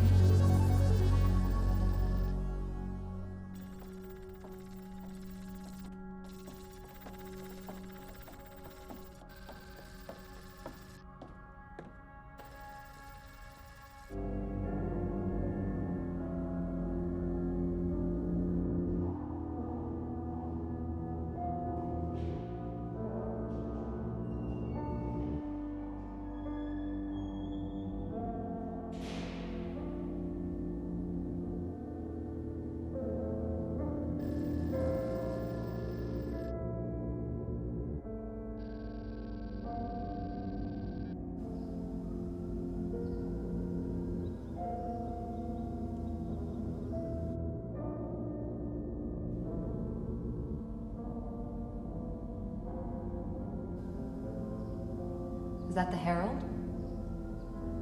Come and get me. It's time.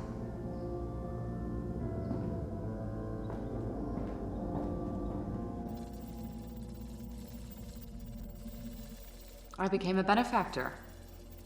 You rented out rooms to artists. I published crazy literature. You created an atmosphere, a hangout. I idolized Stravinsky. I was in the riots in Paris for the rites of spring in 1913. Turns out that this was staged. No, they had to do it again for the cameras. They needed more angles. A cacophony acting simultaneously. In sync and out of control. A new kind of music from mechanized bodies. Far out. One voice would lead, the other would follow, or we'd play a game. I'd play a measure of a song. And I'd play the same measure at a different octave. This thing we called music made a new kind of warfare implanted in the heart of all communications. If the receiver and the transmitter hop in the same way, then the enemy just hears noise. I mean, this is noise from undetectable patterns. A new language formed in symmetry. We had the same gaps between transmissions. We punched the same holes. We changed the frequency.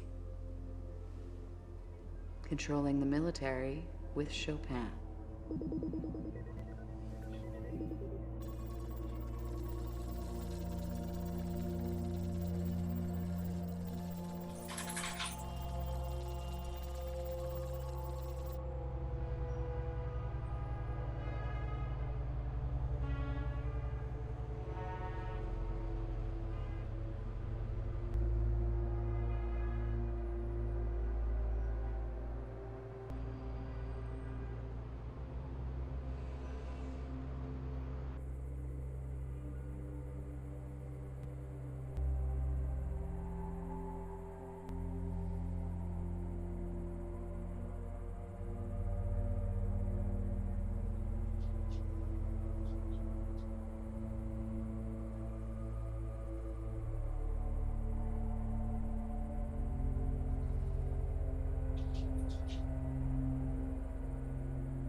This city is ugly.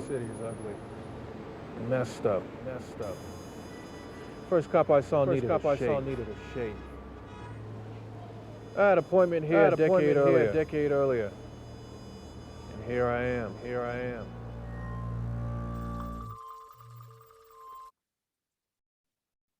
Okay, I know we're kind of late and stuff, so I'll stop there. But I hope that just gave you a sense of what's going on in that piece and how the characters play out, and just also how literal it is.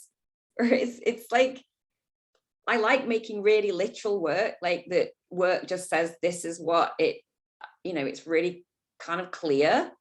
Even though when people watch it, they're like, it's got to be more complicated than that, but often it's not. It's just what the people say is pretty true. So I'll stop talking there and say thanks again for listening and for really being patient, because I know I went over quite a lot, and I'm hoping it kind of made some sense to you. And if you've got any questions, please jump in. However, it could be just technical questions about the work or about theory or whatever. Thanks. Yeah, Thank you, Amanda. Awesome. Really cool. I've got a zillion things that I would love to talk about, but I want to open it to everybody in the group for a while. And so if people want to jump in, please do.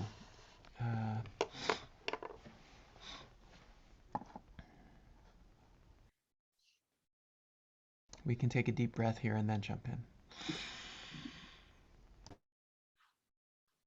I wanna make a question that I guess I thought of it in reading the text, the assignment text, but I guess in your lecture it became a bit more understood for me.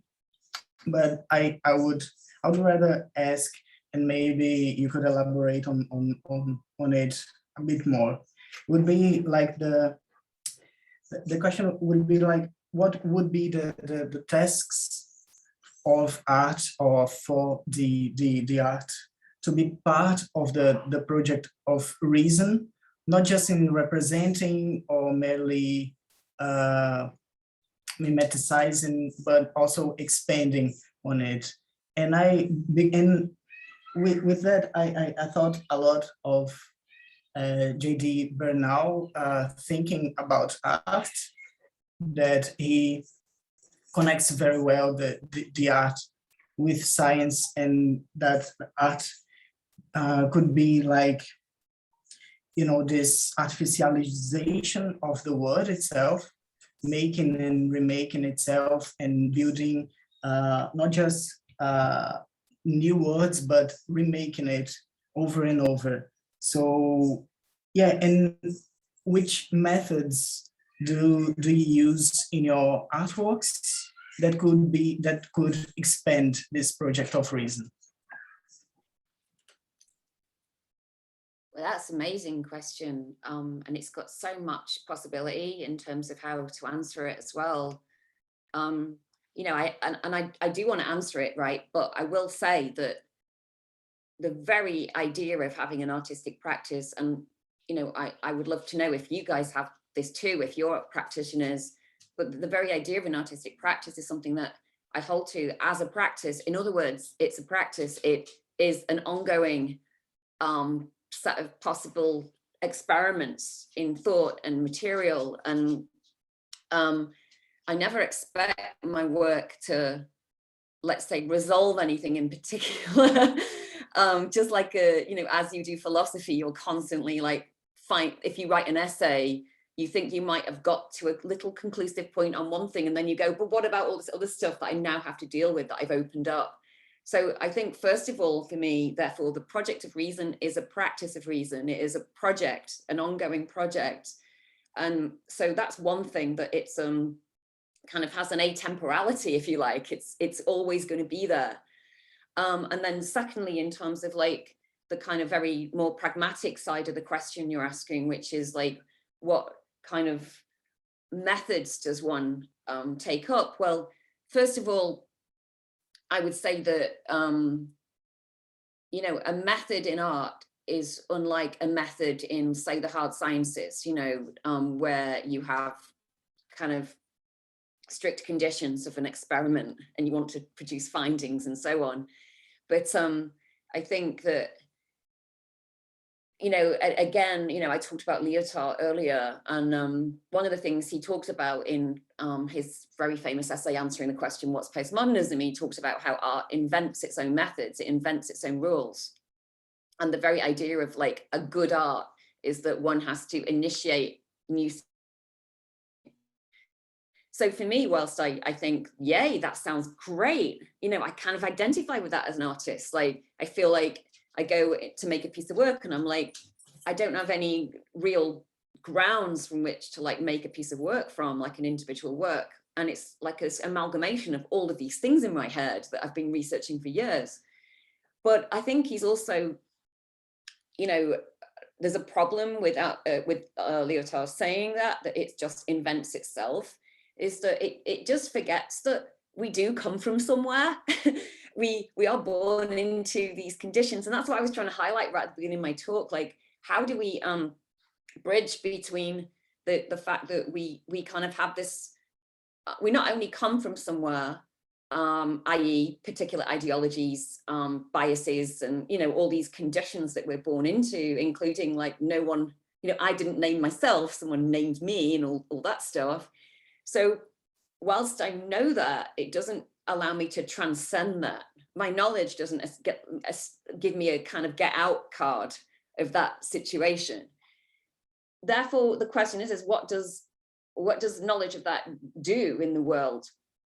And for me, knowledge of this, that kind of knowledge, just saying, well, I know that I am in a system and it looks like this, is that mimetic knowledge that Altus is talking about that art can do.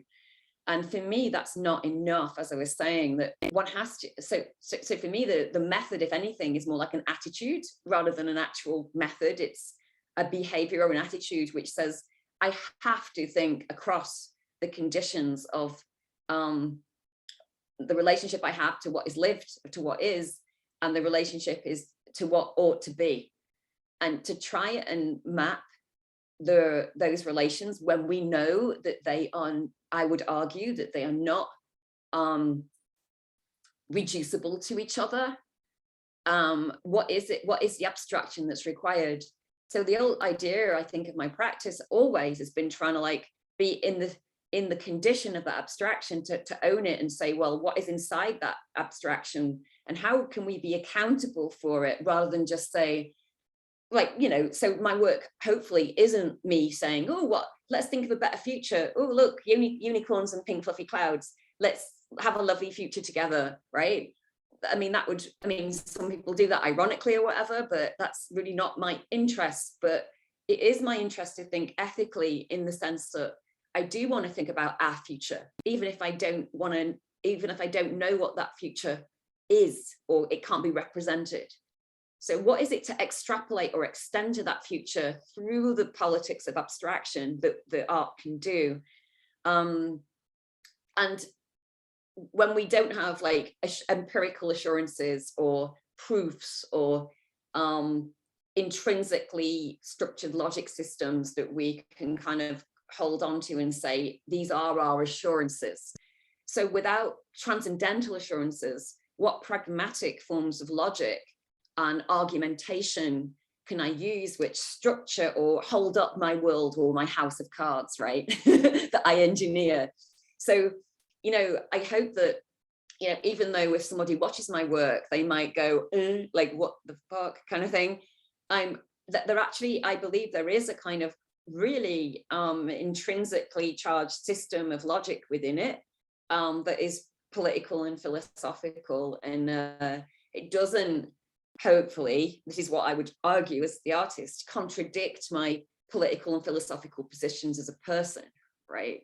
That's not what I'm interested in. That's what I mean about just being literal. Like, I'm not interested in irony, because I don't want to make a piece of work that purposively disagrees with me for fun or for a political gesture. I'm not interested in that. I think it's hard enough for artists or anyone to say what they mean rather than say what they don't mean today. So the idea of an identicality between me and the work is one aspiration, one which requires reason.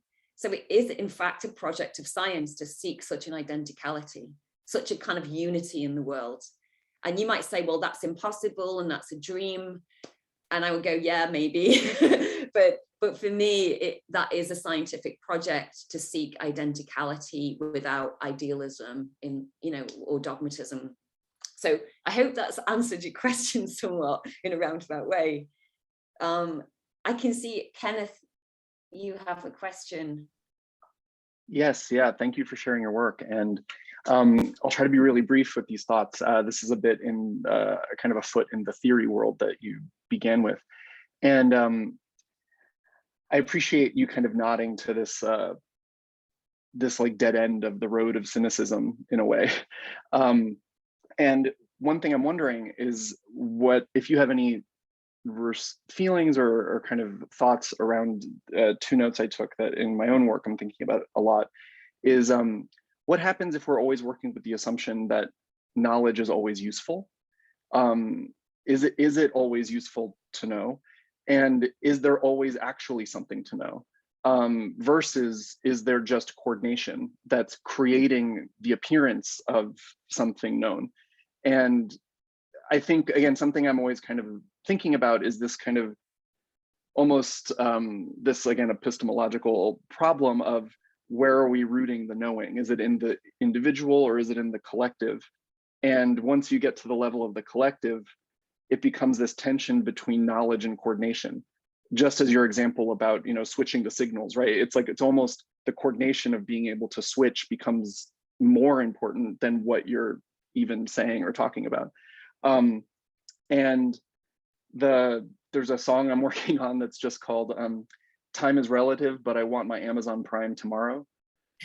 And it's but again, just this idea that even if I know the world is relative, it doesn't allow me to coordinate. And so that the ability to coordinate to tomorrow is actually more useful than the knowledge of relativity.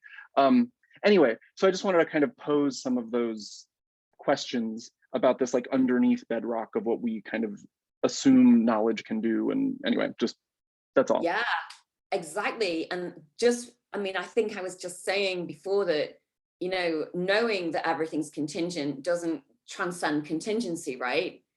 So the expression of what that knowledge can do in the world is then suspect. You think, well, what is it good? What good is it to know that everything is contingent, right? What is that? How does that knowledge kind of manifest in the world?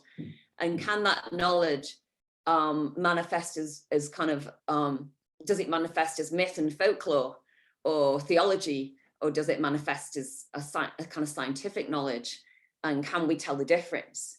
So I think it's a really brilliant question about knowledge, and because knowledge is a form of representation. And I am fascinated by the necessity of representation in the world. In a scene that I've been in for 20 years, where most of people that I work with and know would say that art should have nothing to do with representation. Art is a non-representational condition, and to talk about representation is evil and bad. And yet I want to talk about representation. And the same you could say about knowledge. Like, talk about knowledge is not only impossible and fruitless, but it also leads to dominance. But I want to talk about knowledge. And these things are really important to me because, like I was saying, that we have to, if you get rid of the question of knowledge, you don't get rid of it, you just secularize it to doing, and you then collapse knowing to doing in forms of praxis and technique. And as I was trying to describe earlier in the talk, my issue with that is that by collapsing knowing doing, you not only forget or ignore the fact that they're not the same. So you have to walk around like this, but also the political fallout of an ontology of thinking doing or knowing doing is highly dubious, you know, as well. And it just is, for me, it just maps straight onto the logics of capitalism. So, you know, I've been very much interested in this space of non-knowledge for many years, in fact, and, you know, whether it's through Bataille's understanding of the heterogeneous and non-knowledge, or Lyotard's rejection of reason in the libidinal economy, or whether we can think about neo-pragmatism, for example, absolutely enjoys this idea of anti-theory and doing what comes naturally. So I guess my work is still really much interested in this question of how do we think knowing as doing, as a form of doing, or theory as a form of practice, but also understanding there is a dialectical tension between them as well, right? And I think that that's something that I have to keep working on in my thought and in my work, because I'm highly aware, you know, for years I made work around violent subjectivities of thinking doing. And I wrote my PhD on this 20 odd years ago as well, because I wrote my PhD on like Ernst Junger and Steven Seagal, like the action hero. So, or whatever. So I was really interested in these figures of American power that collapse knowing doing, and therefore try and, of course, get rid of the problem of knowledge, but it comes back in another form of violence. So yeah, I think your question's excellent. And I guess I'm not really answering it, but I'm just saying that I just really am interested in continuing these questions as well. And I have changed my view on this many times in the past 30 years as well. So yeah, I don't know if that helps at all. Okay, and then Artemis. I think Emma asked her question before I raised my hand, so I will give her. Oh, okay, sorry, I didn't mean. No worries, it was on the chat. Oh, it was mostly just about what degree of art would you call your film? Like, as you say, even it's like an amalgamation. It was more playful than anything. What? Sorry, your sound all went funny and distorted. Are you saying what kind of art would I call my film? No, what degree relation of art? Sorry about the audio. What do you mean? I'm sorry, what degree relation? Like, are you saying, would I say it was art, or I'm not? Oh, no, it was about how art is like a second degree relation. Oh. So kind of riffing on that. Yeah, sorry, because I missed the audio first. I then got confused as to what. I don't really know the answer to that. It's a brilliant question, and I'm going to have to seriously think about that. But I guess my dream, Ed talked about this at the beginning actually, and he talked about a third nature in which all disciplines can work. And I have been very much interested in asking myself and my peers as to how art can share the space of reason, despite the fact that it might not appear to operate with the same forms of language or the same conditions as other forms of reasoning, as in mathematics, for example.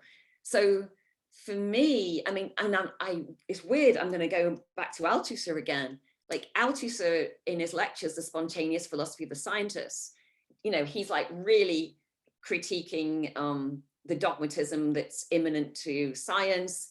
And he talks about like the fake or crappy use of the word interdisciplinary in liberal society as this kind of excuse to get all disciplines to kind of do the same thing and work together, and for the sake of just sharing and under capital.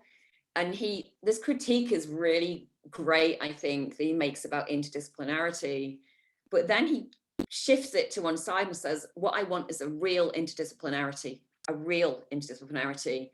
And he talks about the construction of a unified object across disciplines where everybody's got a different angle on it and a different way of thinking it. And so there's this kind of idea of a new consciousness that is produced. And maybe this is also that question of knowledge, you know, that was just asked before. Yeah, we might know that knowledge has no use in terms of like making metaphysical assurances, but different apprehensions or different knowledge systems can be quite practical in terms of like sharing different forms of consciousness in the world. And I think that the assemblage that he talks about, this building together as real interdisciplinarity, it isn't that other degree. It's like a real interactive project together. So that's the kind of dream that I have, which is why I talk to a lot of people in different disciplines as well. So hope that helps.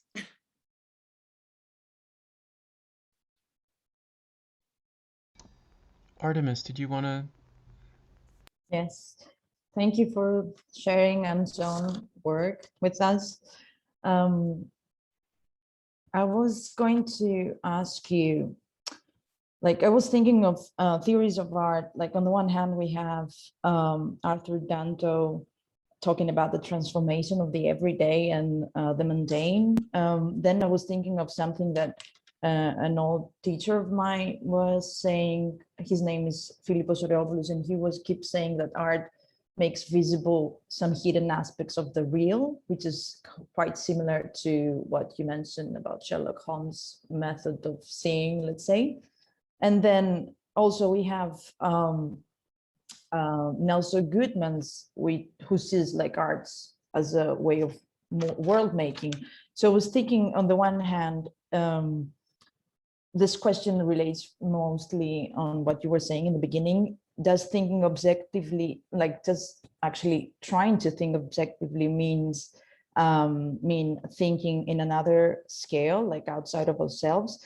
And the other question regarding this different theories that I have in my mind, and maybe it relates to what you were talking about with Kenneth regarding knowledge, is like, is to you art an effort to escapism, like not trying to not knowing, or is it at the same time maybe through escapism is an effort to speculation, like similar to Goodman's world making? I mean, I suppose it is because it's a creative effort, but I would like to hear your opinion. Wow, yeah, thank you so much.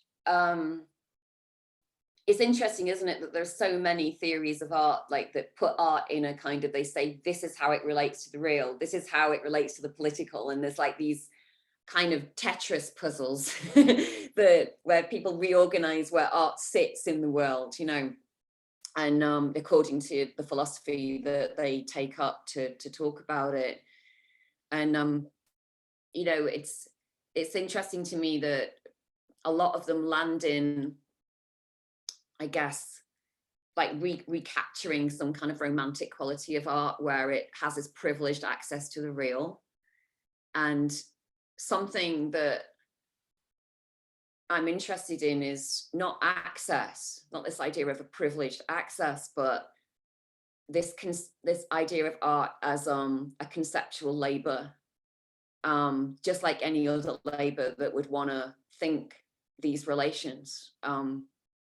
And as what, you know, the kind of Althusserian relations that he described about our imbrication with life, the practical, political, but also how what the rational imagination can do.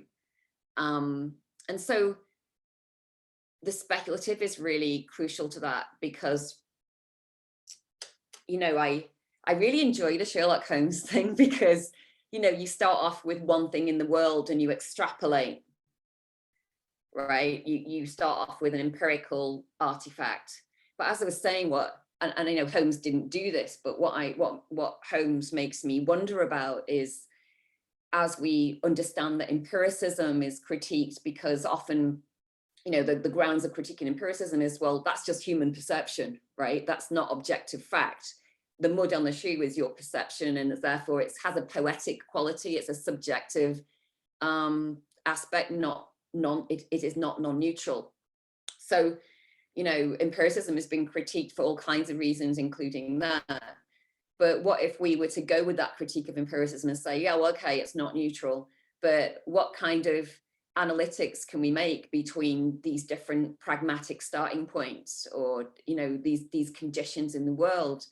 And I think that, I mean, I know this is really not answering your question, but you're making me think with the Holmes thing, is that there's this kind of interesting possibility of how worlds are constructed through, let's call them pragmatic anchors. You know, it's interesting because, like, Stanley Fish, the literary theorist, he said, he's a pragmatist, and he says, like, there's many things in the world that you could disagree with or be suspicious of. You know, you could be suspicious of all meaning, but you're not going to go to the shops and get yourself a bottle of milk if you're suspicious of everything. You're not going to be able to leave your house. You know, you can't open a door. So what do we take as our foundation in a pragmatic sense in the world? We have to, right? It's necessary for life. And, you know, there's this idea, like he talks about this, and he says, you know, you have to choose your battles. So what are the most highly problematic things that we have to tick off and deal with? What are the least likely things you want to be embroiled with, or systems of thought, and why? And I think that it's a really kind of nice way of thinking about it, because it collapses the problem into, or it puts the problem into a like a fairly pragmatic, doable thing, rather than, oh my God, everything's lost its meaning, or oh my God, we're all in crisis. Let's just, you know, wait for, accelerate the end of the world, you know. Instead, it does take foundations, but these could be temporal, pragmatic, and just efficacious for your ethical needs at that point.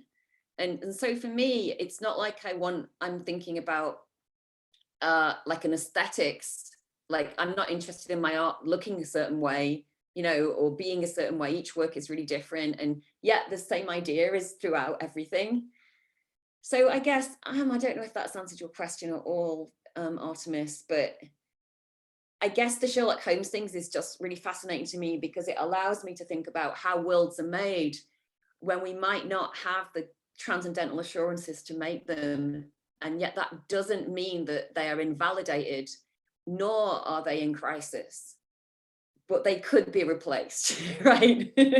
Or perhaps should be. Okay. Thank you. Hi, Alex, do you want to jump in? Sure. Yeah, thank you so much for your presentation, Amanda. Your work is really inspiring.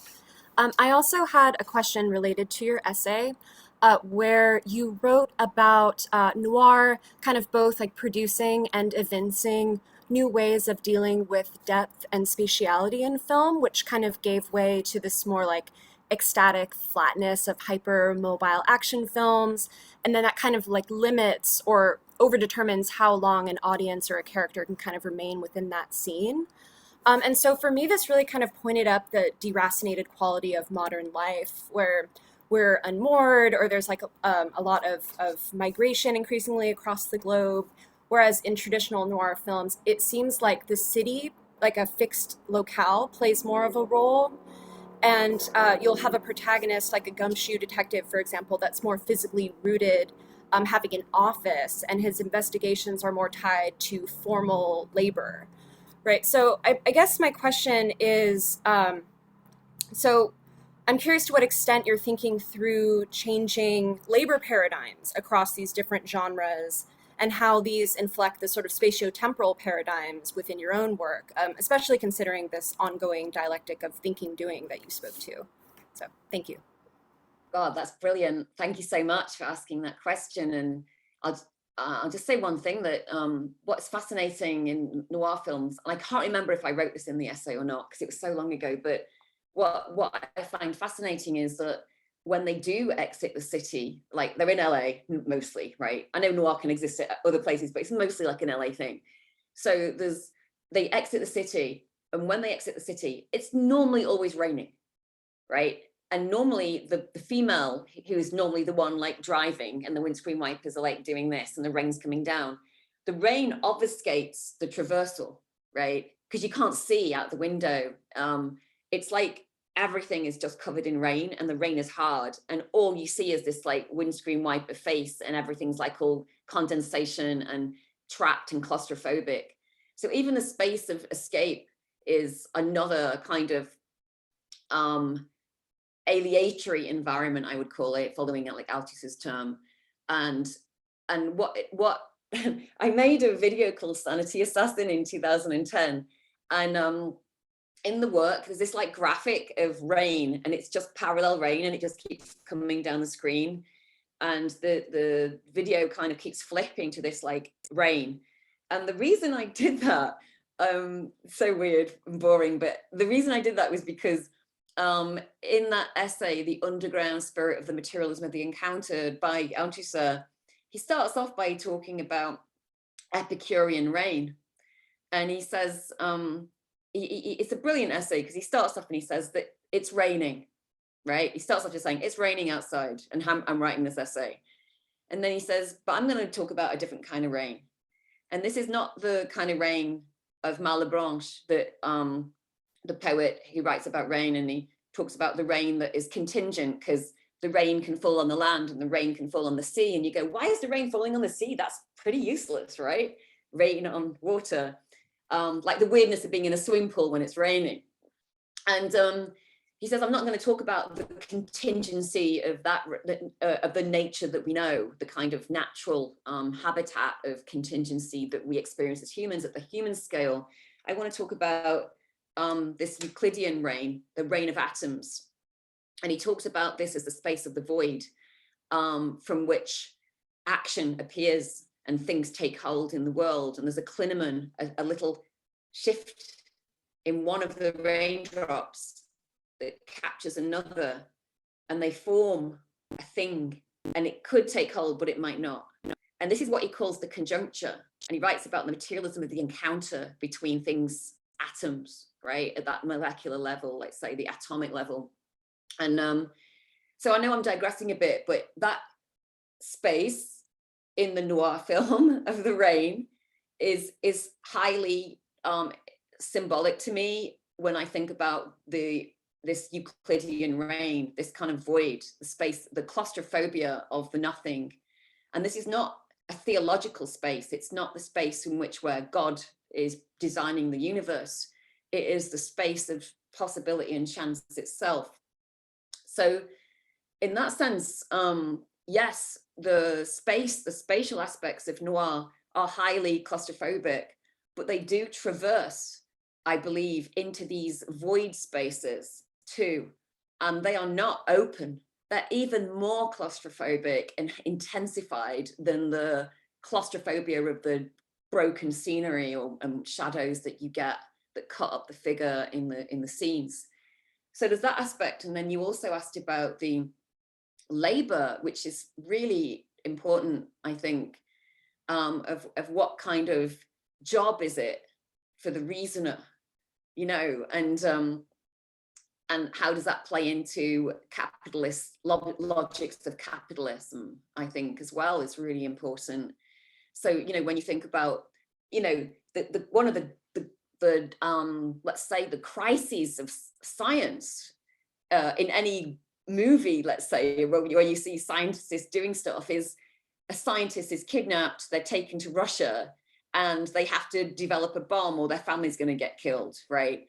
Or they are doing science innocently in the name of science, and then they end up making the bomb that kills everybody. And we know these stories are real and false at the same time. And so that, you know, the Dr. Strangelove narrative, you know, and the Manhattan Project and all that kind of stuff haunts us, because we know that science, the project of reason as we have it, cannot be disaggregated from the modalities of capital.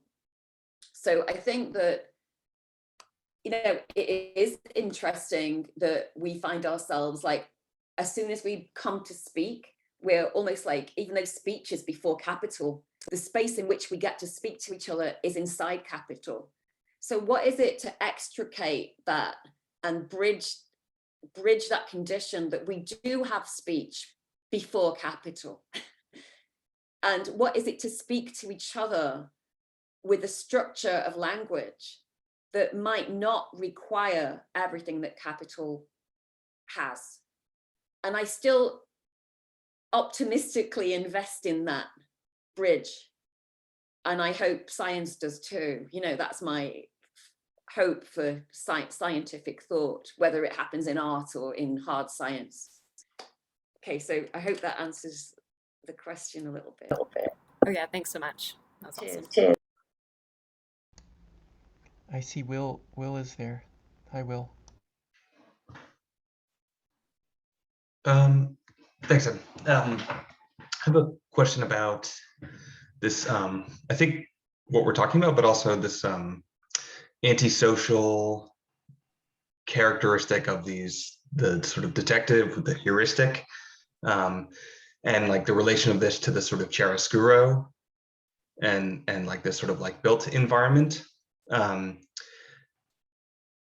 I've been trying to figure out how to pose this question, but there's an episode of, I think it's the third to last episode of The Sopranos in season 2, and Tony Soprano's in therapy with Dr. Melfi, and she sort of takes this moral stand against Tony for being a mob boss or whatever. And there's this discussion of antisocial personality and this sort of like metaphor of a shark who has to keep moving because when the shark stops moving, you know, basically the person would have to confront the underlying feelings of sadness and misery, whatever.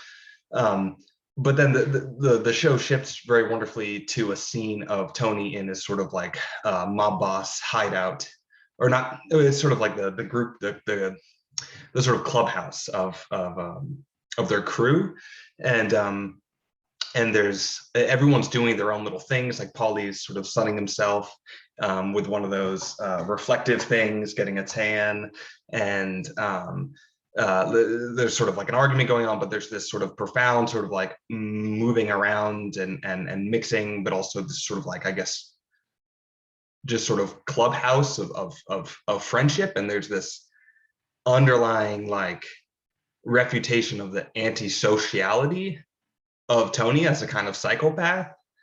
And it's a criminal network that's exhibiting this beautiful sort of pro-social behavior.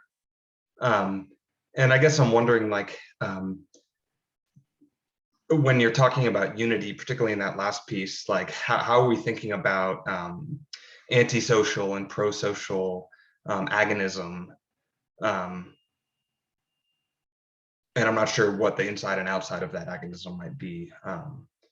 Yeah, that's great. And what you're making me think of is, you know, it's like the perennial question for communism, you know, what are the grounds of our unity and how are they produced? And, you know, it's like a Leninist question for me, which always comes back to this, like, I mean, Altius's quote on the site of competition, you know, that capitalism relies upon is really interesting in that respect. But also, you know, I know that Algon Hamza and Frank Ruder wrote a really nice little piece on this too, where they talked about the competition that is necessary for communism to work. Who has the best theory of how we should organize? You know, it's like the competition in the episteme, like, how do we organize the organization? So it's a really interesting question, which does revolve back onto this, the contradiction of the one and the many, you know, like this idea of also, you know, like Tony is the leader in that group that they all defer to, no matter what sociality that we're talking about, there's this kind of one that holds them together. And whether, you know, there can be a communism without a theory of the one, you know, against the plural. So I think that you've raised up so many questions there. Yeah, this idea of also the mobility that is necessary for survival. I mean, it's interesting as well, because it also brings us back to the abstract of the seminar series, like what kind of mobility and unity do we need to think about, not just survival, but an actual progressive future, you know?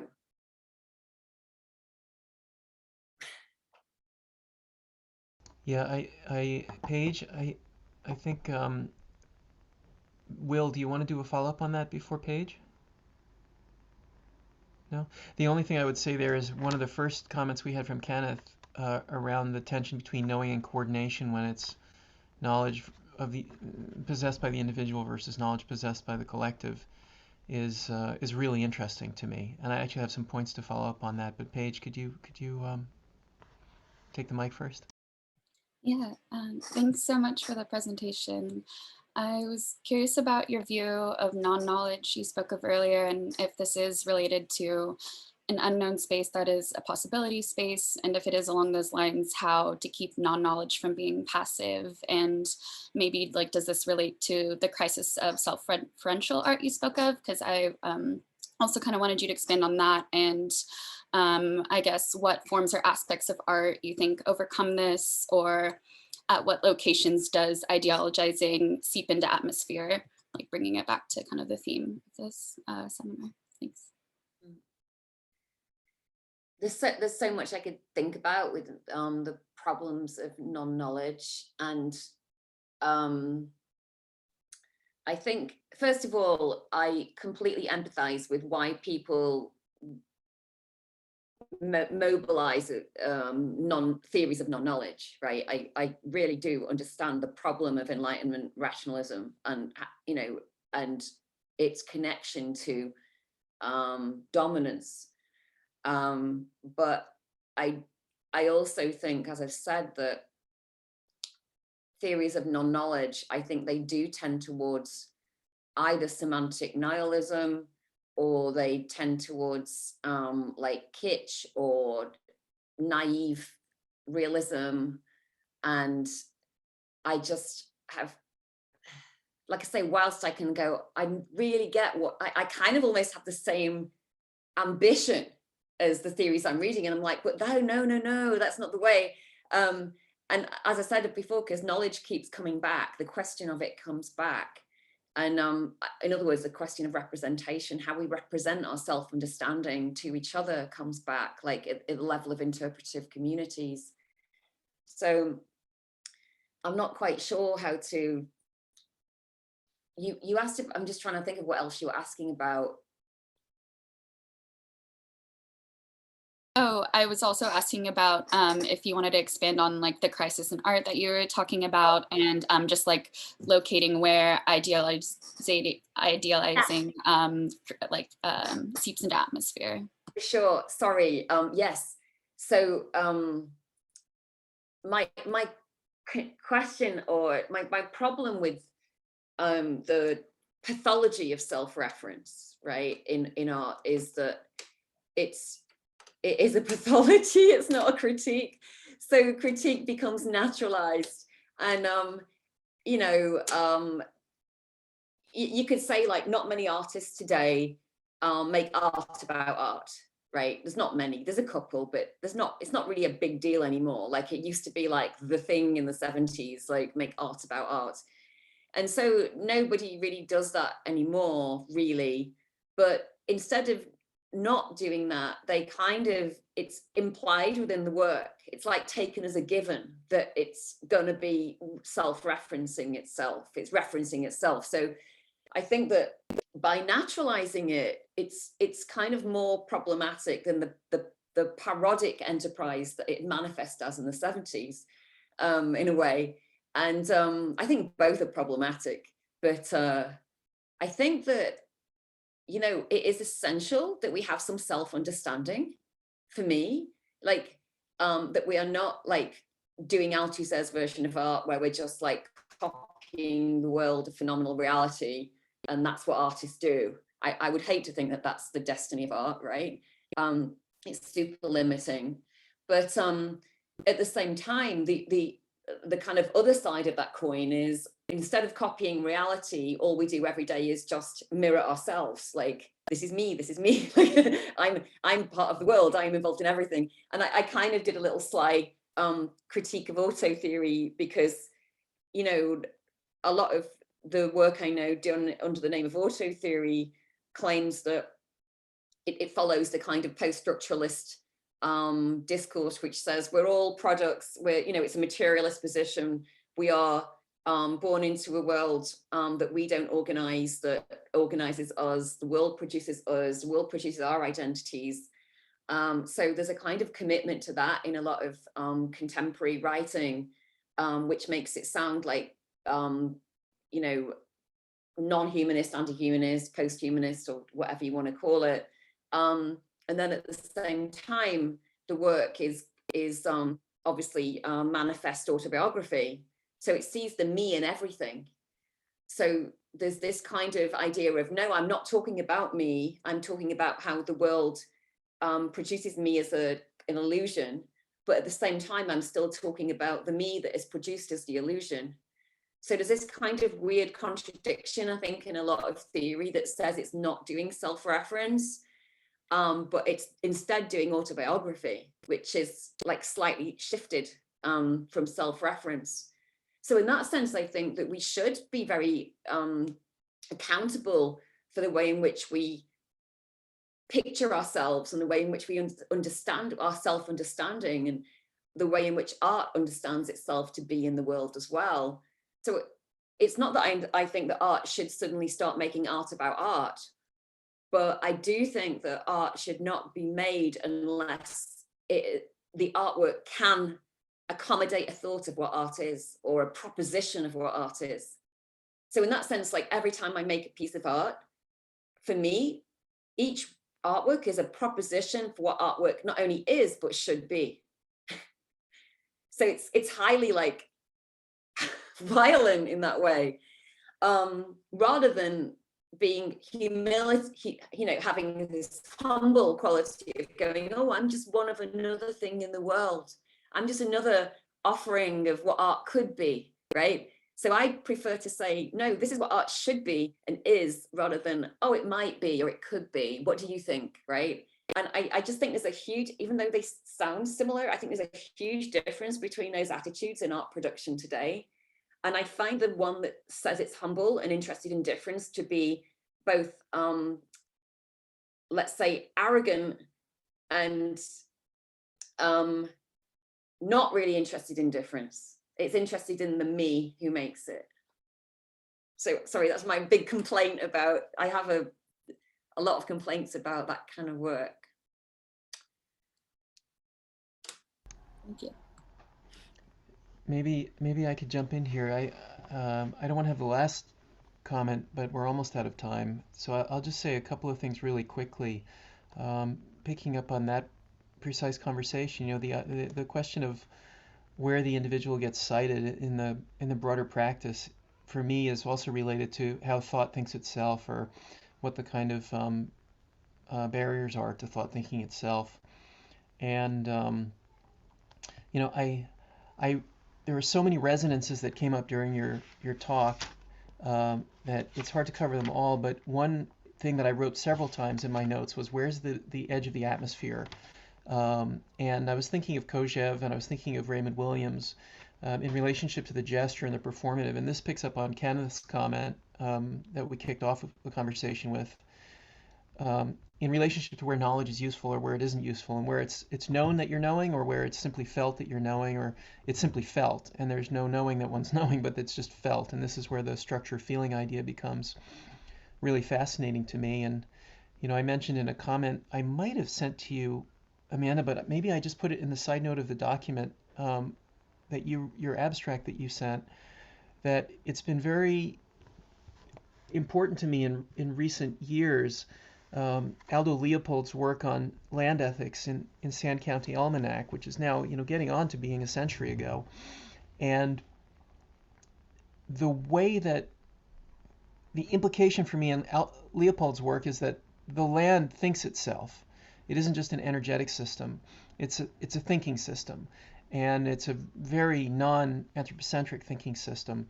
And the sort of search that Leopold is always making in that work is to find places of agency for both the humans, but obviously Leopold's more interested in the non-human systems and how they regulate each other, and then how they're regulated by and oftentimes, you know, destroyed by humans. And this again raises the question of the collective versus the individual, and the tension between knowing and coordination. Kenneth, thank you for that. That was a really beautiful articulation of the problem.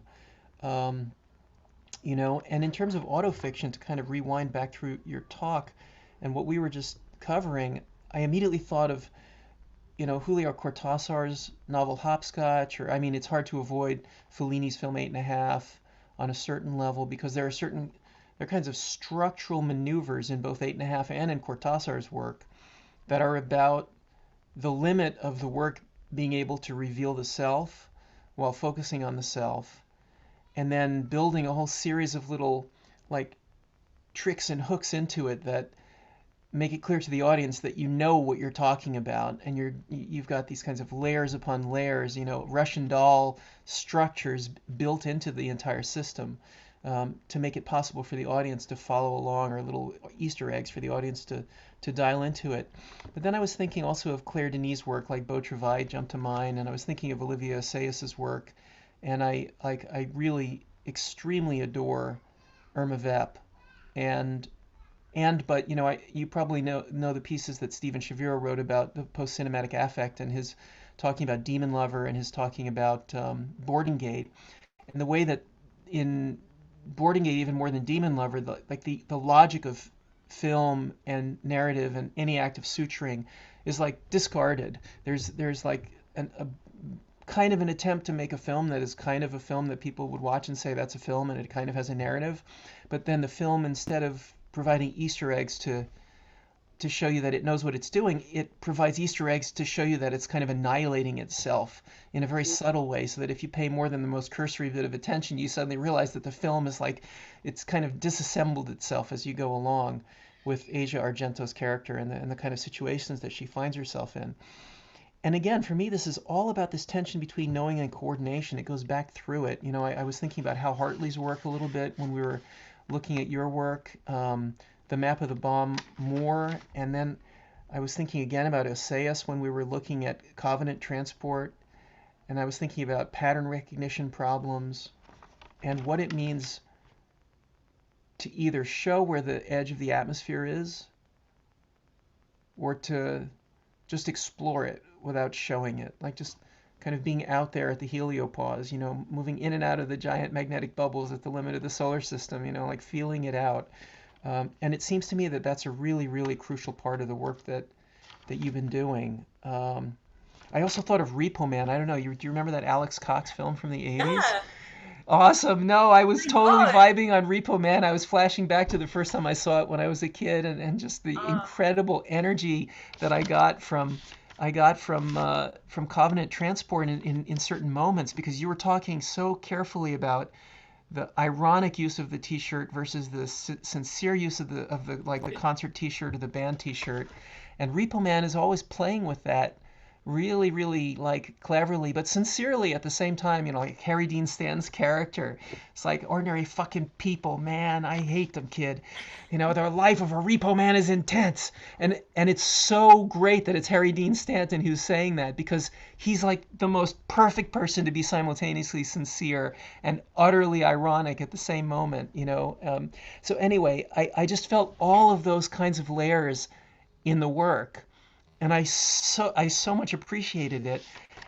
But then again, it goes back to this point that Kenneth brought up. Kenneth, thank you, because I think you dialed in exactly what I wanted to bring up, which is the tension between knowing and coordination.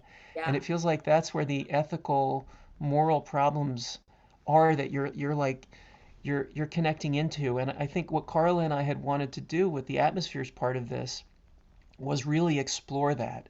And then in the end, I mean, for me, maybe this is where I would just throw out a question to you. And this is informed by Aldo Leopold. In the end, it's partly a concern for the human, but it's really a concern and a championing of the non-human as well. And I feel like this is part of your work, because you're talking about establishing a position where you go beyond what thought is capable of thinking of itself. And that is related also to agency and what agency is capable of having and doing in relationship to itself. And that would be us on one hand. And I wonder where you cite the openness of this future that you're strongly saying this is the way art should be, and where the position of the human is in it, because presumably there is a position, but maybe there isn't a position for the human in it. Yeah, that's brilliant. I love Repo Man, by the way. It's like, it's so brilliant. And there's so many, like I was saying earlier, like when you make a work, you're kind of, you have all this time of research, you're reading, you're writing, you're watching films, everything kind of gets screwed up, and then it just shoots out into the script and the production and everything. And it's interesting how intuitive that feels, actually, in terms of when you're talking about what kind of forms of reason are at work, in terms of like when you think about like feeling as a form of reason, or so there's this kind of idea that, I think a lot of artists say that they don't reason, they just like feel and it all flows out from them, but that is a form of intuitive reasoning, that it's just a register of reason that we have the capacity to do, and you can train yourself to do it. It's like that's how we train artists at art school, right? You know, it's so it's a kind of method of producing work. But I really appreciate you talking about this question of expansion. I mean, you talked about the limit, but for me, it's about expansion, extension, and what, you know, it is the point where I have to say there's a, I mean, I hope I made this clear, but for me, there is a huge difference between one attitude that says, this is what knowing is, and I'm going to use the given of what is known to restructure my world. So that would be the ironist for me, which I'm not interested in. Mm-hmm. So instead of that, instead of taking knowledge as grounds, which is why I kept saying, what are my pragmatic grounds? Because they might, if they're pragmatic and insecure, then they can't be grounds of not knowing. They can be just grounds of reasoning, like a practice of thought. That where the, as I said with the Holmes thing, the method becomes the thing, not the parts, right? Not the mud or the sad relationship or whatever. So for me, the connective conditions that reason produces, the bindings or the abstraction forces things together. And often it does that by simplifying each thing, which loses complexity. Mm-hmm. But at the same time, that abstraction might be worth the loss of complexity at some level. Mm-hmm. You know, it might be worth it to think through the things that are necessary, right? So then it's like, well, we're back in that conversation again. Well, what is necessary in our, you know, what can we kind of have consensus on, and what is necessary for us as a civilization? And when I say for us, I mean at a planetary scale. I'm not talking about for humans necessarily. And yeah, the future might not be one that is privileging in this kind of extreme way as it has done, not only the human, but also extreme hierarchies of inside the registers of what a human is and what a human is not. You know, like, you know, I'm sure you guys have looked at Sylvia Wynter's work, for example. It talks about this really well, and how, you know, she talks about how, you know, the notions of freedom that are attained through reason, when manifesting the liberal arts and social sciences, have actually structured that it's that's structured racial inequality more than, you know, just as much as capital has. So for me, these knowledge assurances are really problematic, and it is the question of, well, if the project is one of knowledge, then the project is where knowledge is it is an elusive object, and it is something that shifts and moves, and we're constantly in the kind of fraught space of deciding what knowledge is and what isn't. And what it's like when we say, well, how do we recognize a language? Is it just noise, or do we detect patterns? And what is the condition under which we can detect patterns? Because some people might see them and others might not.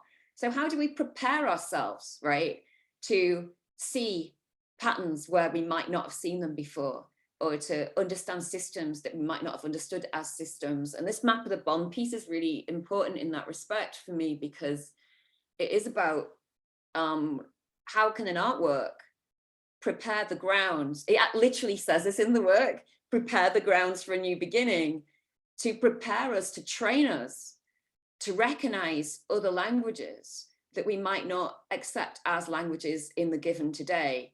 So it is therefore a question of, let's assert new forms of knowledge that threaten and expand what knowledge is in the given. So for me, it's highly important that we do not, that there's a kind of sense of a healthy skepticism, let's say, not an ideal skepticism, but a healthy skepticism that does not settle on what is definitive. Like, it's not a dogmatic like idea of knowledge, but rather knowledge as a reconstitution of a project of it. And I think that that's what's really important. And so I hope I hope that the work, like, first of all, does two, well, maybe, like, I hope it does two things. One, that it threatens the norms of what an artwork is and should be. And in some ways it does that, and I think in some ways it does not. And I, could talk about that another time. And then I also hope that it literally is a site of didactic training for the political consciousness. And I did this film called Final Machine, like in 2013, which literally said that in it. It said, we're training you now to think differently. Like, it literally said that. And it was meant to do that too. And it took on like a CIA recruitment speech, kind of military style kind of training system. But it was genuinely meant to ask people to reorientate their view of what art is and could be and should be. And hoping that if that was the first part of the operation, then that could be used to map onto other questions in the political, right? So it's fairly, like didactic in that respect. Yeah. So good. I think we have to wrap, Amanda. We could go on, but I know We've some gone people, on a lot. I need some lunch because it's 2:15 here, and I'm some people hungry. have to jump too. Yeah. Thank you so much. This was great. I hope that we covered most of people's questions. I'm sure people have more. So if you have more, maybe you can wing them over to me, and I can forward them to Amanda, or if she wants to provide an email or something, then we can do that too. And again, thank you so much. This is a really great start to these conversations. Really perfect. And next week is Stephen Shaviro, and then the week after is Elise Hunchuk, and then a few weeks later is Nandita. So it's going to be a really terrific set of conversations. If any of the your questions, thank you so much for your Yes, questions, for listening. yes. I mean, it's a long session, and it's been really great to hear these questions. And some of them I tried to answer, but I'm also remembering them because these kinds of questions stay with me and make me think a lot. So I just want to say thank you for that properly. Cool. So again, a million thanks, Amanda. And if anyone has coordination questions, please send an email to myself and Carla. Carla will be joining either the next session or the session afterwards. And we look forward to next week. The readings for next week will be on the Google Drive. They're already there, but I'm not sure if the link is accessible to you yet. It should be. Okay, bye. Also, just one thing before everyone left. We have to talk about the assignments, the reading assignment, the presentation. So we don't know yet how we are going to do, but we will reach everyone or Discord or through the email, and we'll let you know. Okay. I can stay on for another minute in this conversation, or we can have another conversation later on, as you prefer. Okay, I can ask Rafael to join, and we can have it here. Okay, very good. All right, folks, have a great week. Thank Bye, everyone. you. Bye. Bye.